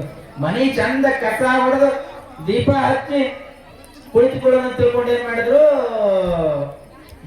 ಎಲ್ಲ ರೆಡಿ ಮಾಡ್ಕೊಂಡ್ರು. ಶಿವಸಾಂಬದಯ ನಮಃ ಪಾರ್ವತಿ ಅಂದ್ರ ಮೂಗಿ ವಾಸನೆ ಕಂಡು ಹಿಡಿದ್ರಿ ಅತ್ತಿ. ಅಂದ್ರಿ ಏನೋ ಕರದ ಐಟಮ್ ವಾಸನೆ ಬರ್ಲಕ್ಕದ. ತಂಗಿ ಏನ್ ಮಾಡಿದ್ರು, ಅತ್ತಿ ದೀಪ ಒಲಿನಾಗ ಇಟ್ಟಿದ್ದೆ, ಜಾರಿ ಬಿದ್ದಾರ, ಅದಕ್ಕೆ ಸುಟ್ಟು ಹೋಗ್ಯಾರ, ವಾಸನೆ ಬರಕತ್ತ. ನೋಡಿದ್ರ ದೀಪ ಹಚ್ಚಿಟ್ಟಿದ್ದಲ್ರಿ ಬೇಕಂತಾನ, ಸುಟ್ಟೋಗಿತ್ತಲ್ಲ. ಯಾಕ ಇವತ್ತು ಬಾಳ ದಣಿವಾಗ್ಯದ ನನಗ, ಬೇಗ ಆರಿಸ್ಬಿಟ್ಟವ, ನಾ ಮಲಗ್ತೀನಿ ಅಂದ್ರು. ಆ ತಂಗಿಗೆ ಅದೇ ಬೇಕಾಗ್ಯದ. ಅದಕ್ಕೆ ಏನ್ ಮಾಡಿದ್ರು, ಆರಿಸ್ಕೊಟ್ರು, ಮಕ್ಕೊಂಡ್ರಿ. ಮಗಳ ಮಲಗಿದ ಬಳಿಕ ಊಟ ಮಾಡ್ಬೇಕಲ್ರಿ, ಬೇಗ ಊಟ ಮಾಡ್ಬೇಕಂದ್ರೆ ಹತ್ತಿ ಮಕ್ಕೊಂಡು ಇವ್ರು ಏನ್ ಮಾಡಿದ್ರು, ಎಲ್ಲ ಮಿರ್ಚಿ ಆಗಿರ್ಬೋದು, ಕರಿಗಡಬಾಗಿರೋದು ಎತ್ತೆಲ್ಲ ತಗೊಂಡೋದ್ರಿ. ಇನ್ನೇನ್ ಈಗ ಎಲ್ಲ ತಗೊಂಡು ಸಿದ್ಧತೆ ಮಾಡಿ ಕುಂದಿರ್ಬೇಕು ಊಟಕ್ಕಂದ್ರೆ 2 ಗಂಗಳ ಮರ್ತು ಬಂದಾರ. ಗಂಗಾಳ ಇಲ್ಲ, ಹೆಂಗ್ ಉಣಿಸ್ತಾರ ಅವ್ರು, ಮರ್ತು ಬಂದಾರ. ಅಕ್ಕ ಅಕ್ಕ ಇದು ನನ್ನಿಂದ ಆಗುವುದಿಲ್ಲ, ಸಾಧ್ಯವಿಲ್ಲದ ಮಾತ್ರ ಗಂಗಾಳ ತರೋದ್ರಿ. ತಂಗಿ ಏನ್ ಮಾಡಿದಳು, ಚಿಂತೆ ಮಾಡ್ಬಿಟ್ಟು ಸುಮ್ಕುದಿನಿ, ನಾ ತರ್ತೀನಿ ಅಂದಳು. ತಂಗಿ ಒಳಗೆ ಹೋದಳ್ರಿ, ಗಂಗಾಳ ತಗೊಂಡ್ಲು, ತುಪ್ಪದೆಲ್ಲ ತಗೊಂಡ್ಲು. ಅತ್ತಿ ದಾರ್ಯಾಗ ಮನುಷ್ಯರ ಏನಾಯ್ತು, ಹೊರಗೆ ಬರ್ಬೇಕಲ್ಲ, ದಡಲ್ಲಂತ ಎಡಿ ಪುಟದು ಹೊರಗೆ ಬಿಟ್ಬಿಡ್ರಿ. ಎಣ್ಣೆ ಕೊಡ ಕಟ್ಟಿದ್ರು. ಅತ್ತಿ ಯಾರು ಅಂದ್ರೆ ಎಂತದ್ದು, ಯಾರು ಅನ್ನೋದ್ರೊಳಗ ಈಗ ತಂಗಿ ಮೊದಲ ಬೆರಿಕಿದ್ರು, ಜುಟ್ಟು ಹಿಂಗ್ ತೆಗೆದ್ರು. ನಾನು ದುರ್ಗವ ನಿಮ್ ಮನೆ ದೇವರನ್ನು ಪಾಳದ ಮೇಲೆ ಎಲ್ಲಿ ಕೂತಾಡ್ರಿ ಗೊತ್ತು. ಯಾವ್ದು ನೋಡ್ರಿ, ನೋಡಿ ನಾನು ನಿಮ್ ಮನೆ ದೇವರು ಇಟ್ಟಂದ ಯಾಕೆ ಬಂದಿ, ಸ್ವಸ್ತ್ರಿ ತೊಂದರೆ ಕೊಡಕತ್ತಿಯಲ್ಲ ಅದಕ್ಕೆ ಬಂದಿನಿ. ನೀ ಏನಾದ್ರು ನಿಮ್ಮ ಸ್ವಸ್ತ್ರಿಗೆ ತೊಂದರೆ ಕೊಡಕತ್ತಿ ಅಂದ್ರೆ ನಿನ್ನ ಜೀವನ ಉಳಿಸೋದಿಲ್ಲ ನೋಡು, ತಗೊಂಡೋಗ್ಬಿಡ್ತೀನಿ ನೋಡು. ನಿನ್ನ ಸ್ವಸ್ತ್ರಿಗೆ ಅಮಾಸಿಗೊಮ್ಮೆ ಹುಣ್ಣಿಗೊಮ್ಮೆ ಬೇಕಾದ ಹೋಳಿಗೆ ಮಾಡ್ಲಿ, ಕರಿಗಡ ಮಾಡ್ಲಿ, ಉಣ್ಣಾಕ್ ಬಿಟ್ಟಿ ನಿನ್ನ ಬಿಡ್ತೀನಿ, ಇಲ್ಲಂದ್ರ ನಿನ್ನ ಜೀವನ ತಗೊಂಡು ಹೋಗ್ತೀನಿ ನೋಡು ಅಂದಾಗ ಅಂತಾಳ. ಯವ್ವ ಬಾಳ ಪುಣ್ಯ ಮಾಡೀನಿ, ಮಧ್ಯರಾತ್ರಿ ಬಂದು ನನಗೆ ದರ್ಶನ ಕೊಟ್ಟಿ, ಇನ್ನು ಮುಂದ ನನ್ನ ಸ್ವಸ್ಥರು ಹೋಳಿಗೆರ ಮಾಡ್ಲಿ, ಕರಿಗಡಬರ ಮಾಡ್ಲಿ, ಬೇಕಾದ್ ಮಾಡ್ಕೊಂಡ್ಲಿ, ನಾನಂತೂ ನೀನ್ ಬೇಡಿದ್ ಕೊಡ್ತೀನಿ ಅವ್ವ, ಧನ್ಯ ಆದ್ರೆ ನಾನಂತಾಳ. ಹಿಂಗಂದಾಗ ಸಂತೋಷರಾದ್ರು.